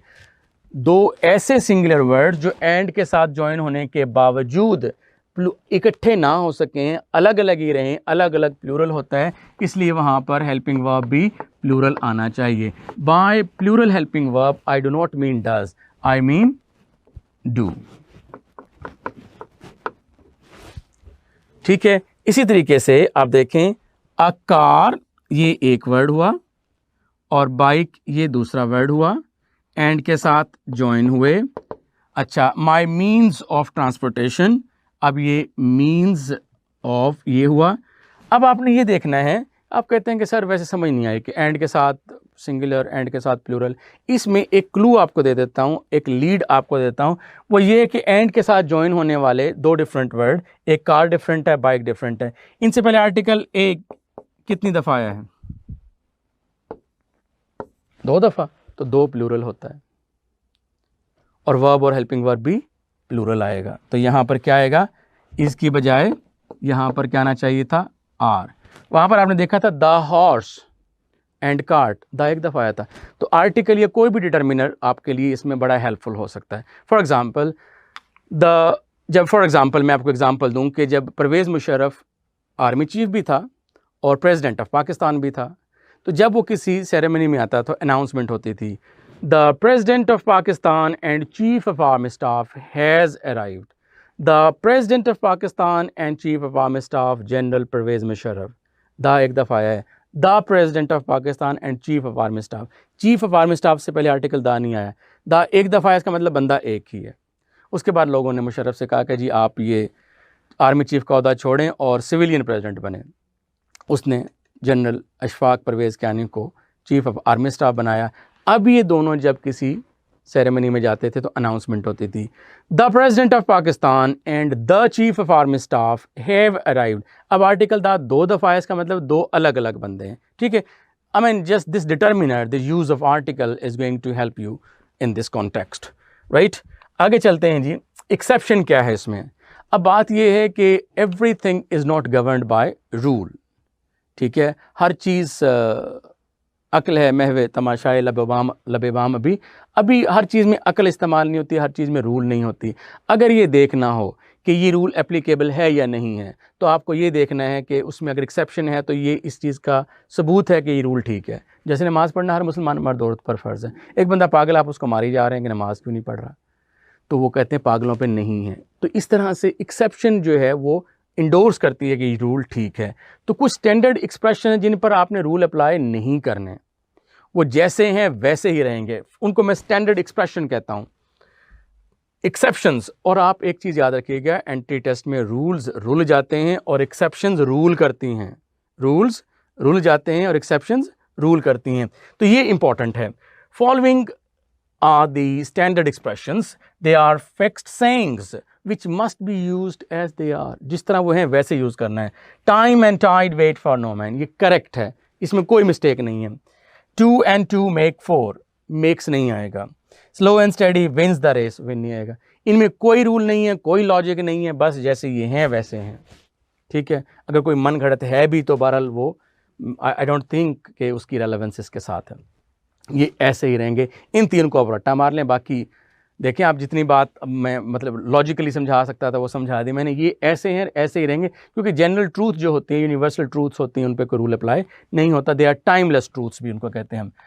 ऑलराइट जी, अब मैं आपको ये जो रूल मैंने बताया है एंड के साथ जॉइन वाले, इसकी एग्जांपल्स लिखवाऊंगा। Shamim Ahmad's bread and butter,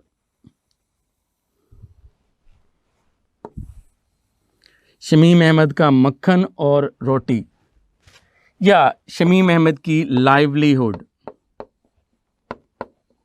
livelihood का मतलब होता है रोजी।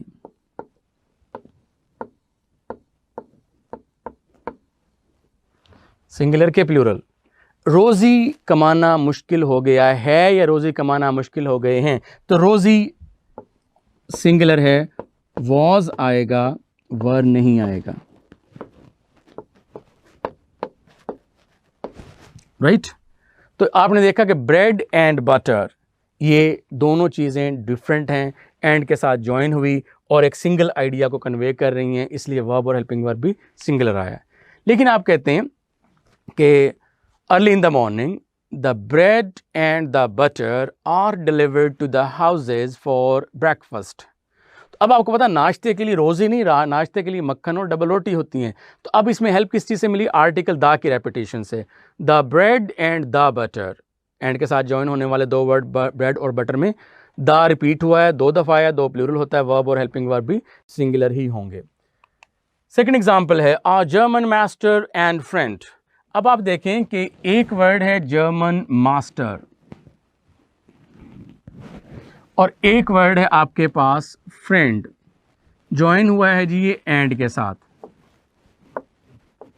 तो ये एक बंदे हैं, ये दो बंदे हैं। पहले तो यहाँ आ गया हर स्टेफल, ये कॉमा से लेके कॉमा तक एडिशनल बात होती है, बता दिया कि ये इसका नाम था, तो ये बंदा एक ही है। या तो सेंटेंस देख के पता लगा लें, अगर ऐसे नहीं पता लगता तो ये जो है आर, ये डिटर्मिनर है। एंड के साथ जिस तरह से आर्टिकल दा था, the professor and scholar was killed, the professor and scholar doctor so and so was killed for example. अगर हो the professor and the scholar, अब द दो दफ़ा रिपीट हुआ है तो वर किल्ड आएगा। ऐसे ही यहाँ पर आप देख रहे हैं कि वो द उसमें डिटर्मिनर था। इसी तरीके से आप देख रहे हैं यहाँ पर आर एक डिटर्मिनर है, वन टाइम आया है तो इसका मतलब ये एक ही बंदा है। एक बंदा है तो यहाँ पर वर्ब और हेल्पिंग वर्ब भी सिंगुलर आएगा, वर नहीं आएगा बल्कि वॉज आएगा, right. Then third example wool and silk. Wool एक अलग चीज़ है, सिल्क एक अलग चीज़ है, दो डिफरेंट हेटेरोजेनस एलिमेंट्स हैं।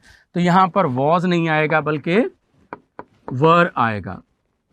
वर woven not only in Malaga but also in Cordova. ये आपकी एफएससी की सेकेंड ईयर की बुक से है। देन अ पॉइज एंड काम। आपने देखा कि एक वर्ड आपके पास पॉइज है, एक वर्ड आपके पास काम है। एंड के साथ ज्वाइन होने वाले दो डिफरेंट वर्ड से पहले आर्टिकल एक दफ़ा आया है, एक सिंगुलर होता है, इसलिए वर्ब और हेल्पिंग वर्ब भी सिंगुलर आएगा, आर नहीं आएगा, इज आएगा। ये एग्जाम सॉल्विंग टेक्निक बता रहा हूँ आपको।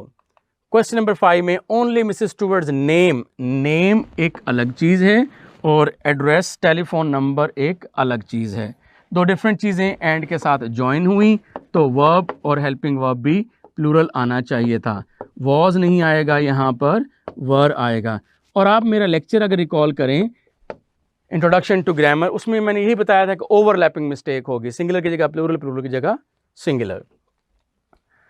एस्ट्रोलॉजी ये एक अलग सब्जेक्ट है, फॉर्चून टेलिंग एक अलग सब्जेक्ट है।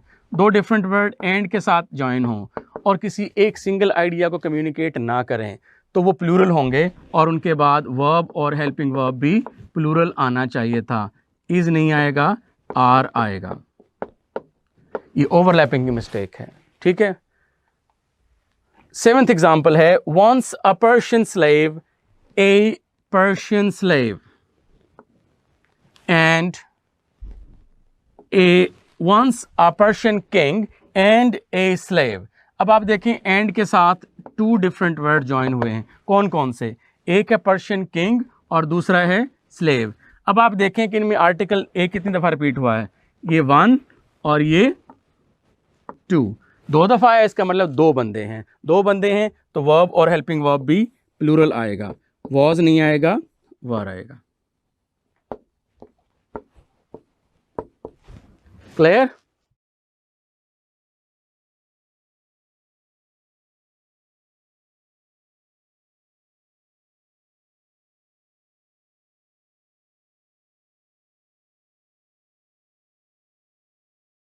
All right ji, rule number 5, there should be an agreement between relative pronoun and verb or helping verb, who, which or that।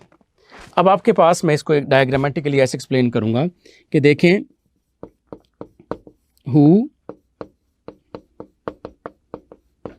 which और that, इनके बाद verb और हेल्पिंग वर्ब सिंगुलर भी use हो सकते हैं और प्लूरल भी यूज हो सकते हैं।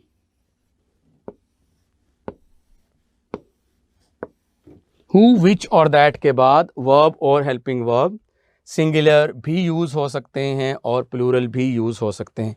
डिपेंड किस पे करेगा, कब सिंगुलर होंगे, कब प्लूरल होंगे। अगर हु से विच या दैट से पहले वाला वर्ड जिसको वो रेफर कर रहा है, अगर वो सिंगुलर है तो वर्ब और हेल्पिंग वर्ब भी सिंगुलर यूज़ हो जाएगा। हु से पहले वाला वर्ड जिसको वो रेफर कर रहा है, नाउन या प्रोनाउन, अगर वो सिंगुलर है तो इसके बाद वर्ब और हेल्पिंग वर्ब भी सिंगुलर यूज़ हो जाएगा। अगर हु से फ़ौरन पहले वाला वर्ड जिसको हु, विच या दैट रेफर कर रहे हैं, अगर वो वर्ड प्लूरल है तो इनके बाद वर्ब और हेल्पिंग वर्ब भी प्लूरल यूज़ हो जाएगा। ठीक है, तो हु, विच और दैट कोई कांस्टेंट वैल्यूज़ नहीं है कि इनके बाद वर्ब और हेल्पिंग वर्ब हमेशा सिंगुलर आएगा या हमेशा प्लूरल आएगा। ये वेरिएबल है, कांस्टेंट नहीं है। कि हु, विच और दैट का नाम है रिलेटिव प्रोनाउन। रिलेटिव होता है रिश्तेदार। जब किसी के बारे में, जब शादी ब्याह की बात होती है, उसके बारे में, लड़के के बारे में पूछना हो कि ये लड़का कैसा है, तो आप क्या करते हैं, उसके रिश्तेदारों से पूछते हैं जो वे इमीडिएटली नेक्स्ट होते हैं, उससे पहले वाले होते हैं। तो इसी तरीके से वो हु, विच और दैट ये रिलेटिव है, रिश्तेदार किसके, नाउन के। कौन सा नाउन, जिसकी तरफ इशारा कर रहे हैं, जो इनसे फ़ौरन पहले है। तो अगर इनसे पहले वाला जो कहेगा वो सिंगुलर है तो वर्ब और हेल्पिंग वर्ब भी सिंगुलर यूज़ कर देंगे। अगर वो प्लूरल है तो वर्ब और हेल्पिंग वर्ब भी प्लूरल यूज़ कर देंगे। एग्जाम्पल आप देखेंगे, for example, it is the story of A military coup विच। अब विच से पहले वाला वर्ड क्या है, अ मिलिट्री क्यू, और ये सिंगुलर है कि प्लूरल है? ऑफ कोर्स ये सिंगुलर है। ए बता रहा है आपको, आर्टिकल ए, एक। तो अगर हु, विच और दैट से फ़ौरन पहले वाला वर्ड सिंगुलर है तो इसके बाद वर्ब और हेल्पिंग वर्ब भी सिंगुलर आना चाहिए। सिंगुलर वर्ब से मेरी क्या मुराद है? सिंगुलर वर्ब से मेरी मुराद है एडिशन ऑफ एस और E S to the first form of verb. तो यहाँ पर ब्रिंग नहीं आना चाहिए था, बल्कि ब्रिंग्स आना चाहिए था। देखिए, मैंने पूरा सेंटेंस भी रीड आउट नहीं किया है। अब आप पढ़ लें, it is the story of a military coup which brings a brutal despot to power. ये एग्जाम सॉल्विंग टेक्निक आपको बताई, उसके लिए आपको सेंटेंस भी पढ़ने की जरूरत नहीं पड़ी। एक और एग्जांपल देखते हैं, he is one of the students who. हमारा रूल ये है कि हु, विच और दैट के बाद वर्ब और हेल्पिंग वर्ब कैसा आएगा। तो सबसे पहला काम क्या करना है आपने, देखना हु, विच और दैट कहाँ है। नंबर 2, उससे फिर फ़ौरन पहले वाला वर्ड देखना है। उससे फ़ौरन पहले वाला वर्ड है स्टूडेंट्स, सिंगुलर है कि प्लूरल है? प्लूरल है। वो सिंगुलर भी आ सकता है, प्लूरल भी आ सकता है। ठीक है, जैसे यहाँ पर सिंगुलर आया था हु, विच और दैट से पहले वाला, यहाँ पर प्लूरल आ गया। ये वेरिएबल है। तो इसके बाद वर्ब और हेल्पिंग वर्ब भी कैसा आना चाहिए था? प्लूरल। इज सिंगुलर है और आर प्लूरल। तो ये रॉन्ग है, यहाँ पर आर आना चाहिए था। ठीक है, हु, विच और दैट के बाद वर्ब और हेल्पिंग वर्ब इससे फ़ौरन पहले वाले वर्ड के लिए आते हैं जिसकी तरफ ये रिफ़र कर रहा है। और आपको पता है there is exception to every rule. इस रूल की एक्सेप्शन ये है, द ओनली जब भी आ जाए, चाहे इससे पहले वाला सिंगुलर है चाहे प्लूरल है, द ओनली जब भी आ जाए वर्ब और हेल्पिंग वर्ब आपको सिंगुलर ही यूज़ करना है। The only used as a subject all is always singular and it takes a singular verb or helping verb. For example, Harry was the only one. जैसे ही the only आ जाए तो आगे चलकर आपने कुछ नहीं देखना, डायरेक्ट आपको पहुंचना है कहाँ पर, verb या helping verb पर। बस हमने यही तो दो बातें की हैं कि the only के साथ आपने सिंगुलर वर्ड यूज़ करने हैं। सिंगुलर वर्ड में क्या आ जाएंगे? सिंगुलर वर्ब और हेल्पिंग वर्ब। ठीक है, तो यहाँ पर वर प्लूरल है, तो यहाँ पर क्या आना चाहिए था? वर प्लूरल है और वॉज इसका सिंगुलर है, तो ये आपका आंसर हुआ। राइट। ये अब ये ज़रूरी नहीं है कि आप कहें जी देखें सर हु से पहले अर्थमैन है तो प्लूरल है, तो हमने कहा ये एक्सेप्शन है उस रूल की, और आपको बता चुका हूँ एंटी टेस्ट में रूल्स रूल जाते हैं और एक्सेप्शंस रूल करती हैं। अब आपकी टेक्सचुअल सपोर्ट आपके एफएससी की टेक्स्ट बुक में से वही, अब हमने एग्जाम्पल जैसे रूल बताया ना, आप कहते हैं सर ने लेक्चर दिया सारा समझ आ गया लेकिन घर जाके टेस्ट किया तो कुछ भी समझ नहीं आया, तो उसकी वजह इस सर का लेक्चर नहीं होता ना आने की, वो आपकी प्रैक्टिस कम है। प्रैक्टिस में यहाँ पर करवा रहा हूँ आपको, और प्रैक्टिस भी exam oriented. Right, for example आपको अभी बात बताई मैंने कि आपने क्या करना है कि हु, विच और दैट का रूल है ना, तो आप सबसे पहले आप काम देखें कि हु, विच और दैट, वो पहचाना, दूसरा काम किया उससे फ़ौरन पहले वाला वर्ड देखा, और उससे फ़ौरन पहले वाला वर्ड क्या है? सेकंड मैन, सिंगुलर के प्लूरल? Singular, man singular. तो इसके बाद वर्ब और हेल्पिंग वर्ब भी सिंगुलर ही आना चाहिए था, यानी कि हैव नहीं आना चाहिए, हैज़ आना चाहिए। Simple as that. रूल है who which that, who which that पे अप्रोच किया, उससे पहले वाला वर्ड देखा, उसके बाद वाले वर्ड की तबीयत साफ कर दी। द अटैक ऑफ लोकस पढ़ने की जरूरत नहीं, इज बला बला बला बला, उसके बाद आपने देखा दैट। हु विच और दैट के बाद वर्ब और हेल्पिंग वर्ब हु विच और दैट से फौरन पहले वाले वर्ड के अकॉर्डिंगली आते हैं। क्लैमिटी सिंगुलर है, क्लैमिटीज प्लूरल है, आफत को कहते हैं। दैट से पहले वाला वर्ड अगर सिंगुलर है तो दैट के बाद वाला वर्ड भी, वर्ब और हेल्पिंग वर्ब भी सिंगुलर आना चाहिए था। मेक नहीं आएगा, मेक्स आएगा। By singular verb I mean addition of S और E S to the first form of verb, addition with नहीं होगा। ठीक है। थर्ड है another type of boy who. आपने सिर्फ ये देखना है कि यहाँ पर हु के बाद वर्ब और हेल्पिंग वर्ब कैसा यूज़ करना है। हु के बाद वर्ब और हेल्पिंग वर्ब हु से पहले वाला वर्ड के अकॉर्डिंगली यूज़ करना है। हु से फ़ौरन पहले वाला वर्ड क्या है? ये है बॉय, जो कि सिंगुलर है। अगर ये सब्जेक्ट सिंगुलर है तो वर्ब और हेल्पिंग वर्ब भी सिंगुलर आना चाहिए था। डू नहीं आना चाहिए था, डज आना चाहिए था। इसके बाद question number 4, I could not help the slightest unease which. सारा छोड़ दें, हु विच और दैट पे डायरेक्ट अप्रोच करें कि रूल हमारा यही है ना कि हु विच और दैट के बाद वर्ब और हेल्पिंग वर्ब कैसा आता है। यहाँ देखें वर्ब सिंगुलर आया हुआ है, तो चेक करने के लिए ठीक है कि नहीं है, किसके पास जाएंगे? विच से फ़ौरन पहले वाला वर्ड। विच से फ़ौरन पहले वाला वर्ड क्या है? I could not help the slightest unease which comes to all. ये तो ठीक था, विच, ये अनईज हो गया। Very very very important question, mark कर लें इसको, वेरी वेरी इंपॉर्टेंट। अब विच से पहले वाला वर्ड है अनईज, और अनईज के साथ तो कम्स, बिल्कुल ठीक हो गया। अच्छा, हु रिलेटिव प्रोनाउन सिर्फ विच थोड़ी है, हु भी तो है। अभी आप देखें ये हु है, हु के बाद क्या लिखा हुआ उसने? इज। तो हु के बाद वाला वर्ड किसके अकॉर्डिंगली आता है? हु से पहले वाला। हु से पहले वाला वर्ड क्या है? ऑल। ऑल क्या है? प्लूरल, तो ऑल आर आना चाहिए था। ये यहां पर जाके मिस्टेक आई है। It is very very important question, VIP। ठीक है, क्योंकि इसमें दो रिलेटिव प्रोनाउन यूज हुए हैं। आप कहेंगे ना वो तो एक सर बताता है कि हु विच पे चले जाएं डायरेक्ट, तो हु विच पे गए फिर भी नहीं मसला हल हुआ, फिर एक और रिलेटिव प्रोनाउन पे गए। This is how I say this is VIP question. Then VR, यहाँ पर आप चलते चलेंगे। यहाँ पे आपको मैं यहाँ पर सिर्फ एग्जाम टेक्निक बता रहा हूँ। हु विच और दैट देखा, इसके बाद आपने वर्ब और हेल्पिंग वर्ब को चेक करना है कि ये ठीक है कि गलत है। ये चेक किसकी वजह से करेंगे? इससे फ़ौरन पहले वाला word. We are creating a situation, a situation इससे पहले वाला वर्ड है।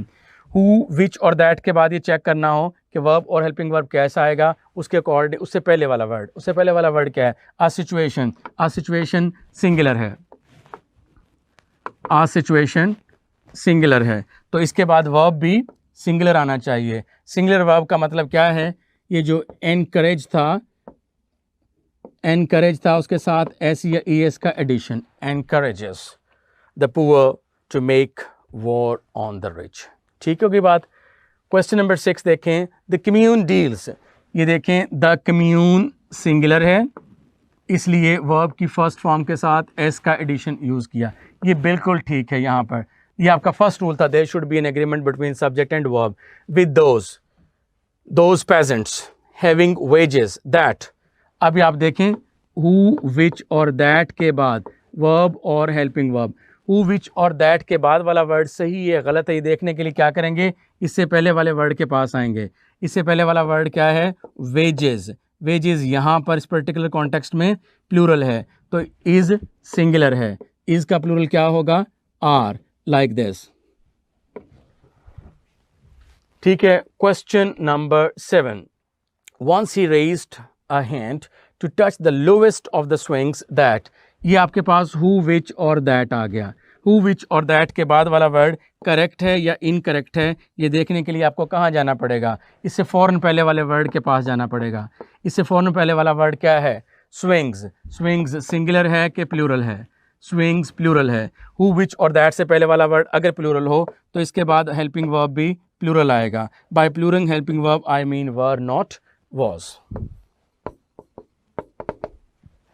ठीक बात हो गई। अब आपको यूएचएस का पास पेपर करवाऊं, इसके साथ एक क्वेश्चन और करवा देता हूं। The boy must make himself cultivate a poise and calm that. Who which और दैट के बाद वर्ब और हेल्पिंग वर्ब सही है या गलत है? हु विच और दैट के बाद वाला वर्ड सही है या गलत है? उसके लिए कहाँ जाना पड़ेगा? उसके लिए आपको इनसे फ़ौरन पहले वाले वर्ड के पास जाना पड़ेगा। इनसे पहले वाला वर्ड है अ पॉइज एंड काम। आप कहते हैं सर ये तो एंड वाला सिंगुलर हो गया, प्लूरल हो गया। मैं कहता हूँ एंड के साथ ज्वाइन होने वाले ये जो दो वर्ड्स हैं, एक ये था और एक ये था, ये देखने के लिए कि सिंगुलर होते हैं या प्लूरल होते हैं, तो आपको बताया था कि आर्टिकल देख लीजिएगा। आर्टिकल आ कितनी दफ़ा यूज़ हुआ है? One time. वन सिंगुलर होता है, इसलिए वर्ब भी सिंगुलर आएगा। सिंगुलर वर्ब का मतलब है वर्ब की फर्स्ट फॉर्म के साथ addition of S. Smithers the fidget. Fidget परेशानियों कहते हैं। अब आपको यूएचएस का क्वेश्चन करवाता हूँ। रूल बताया आपको, आपकी टेक्सचुअल सपोर्ट दी एफएससी की से, और अब आपका यूएचएस का past paper. For example, the government introduce tax laws which gave. अब लॉज के साथ हु नहीं आ सकता, हु तो इंसानों के साथ आता है, इसलिए ये आपका सेकंड ऑप्शन रॉन्ग हो गया। The government introduce tax laws which have. Which से पहले क्या है? लॉज, और हैव ठीक लगता है। The government introduce tax laws which who which और दैट, इससे पहले इसके बाद वाला वर्ड देखना है कि वो ठीक है या रॉन्ग है। इससे फ़ौरन पहले वाला वर्ड देखें। टैक्स लॉज, लॉज प्लूरल है, हैज़ सिंगुलर है, इसलिए ये रॉन्ग हो गया। ठीक है, अब आपने देखना है कि the government introduce tax laws which gave incentive to, और ये बच गया आपके पास C. The government introduce tax laws which have incentives to, which gave incentive to आना चाहिए था, ये इस वजह से रॉन्ग हो गया। आपका आंसर बच गया ए। इस टेक्निक को एक्सक्लूडिंग दी ऑप्शंस कहते हैं। ठीक है, whatever you know on the basis of what you know go on excluding the number of options, hence you are left with your answers, right. तो इस तरह से आपने ये रूल किया।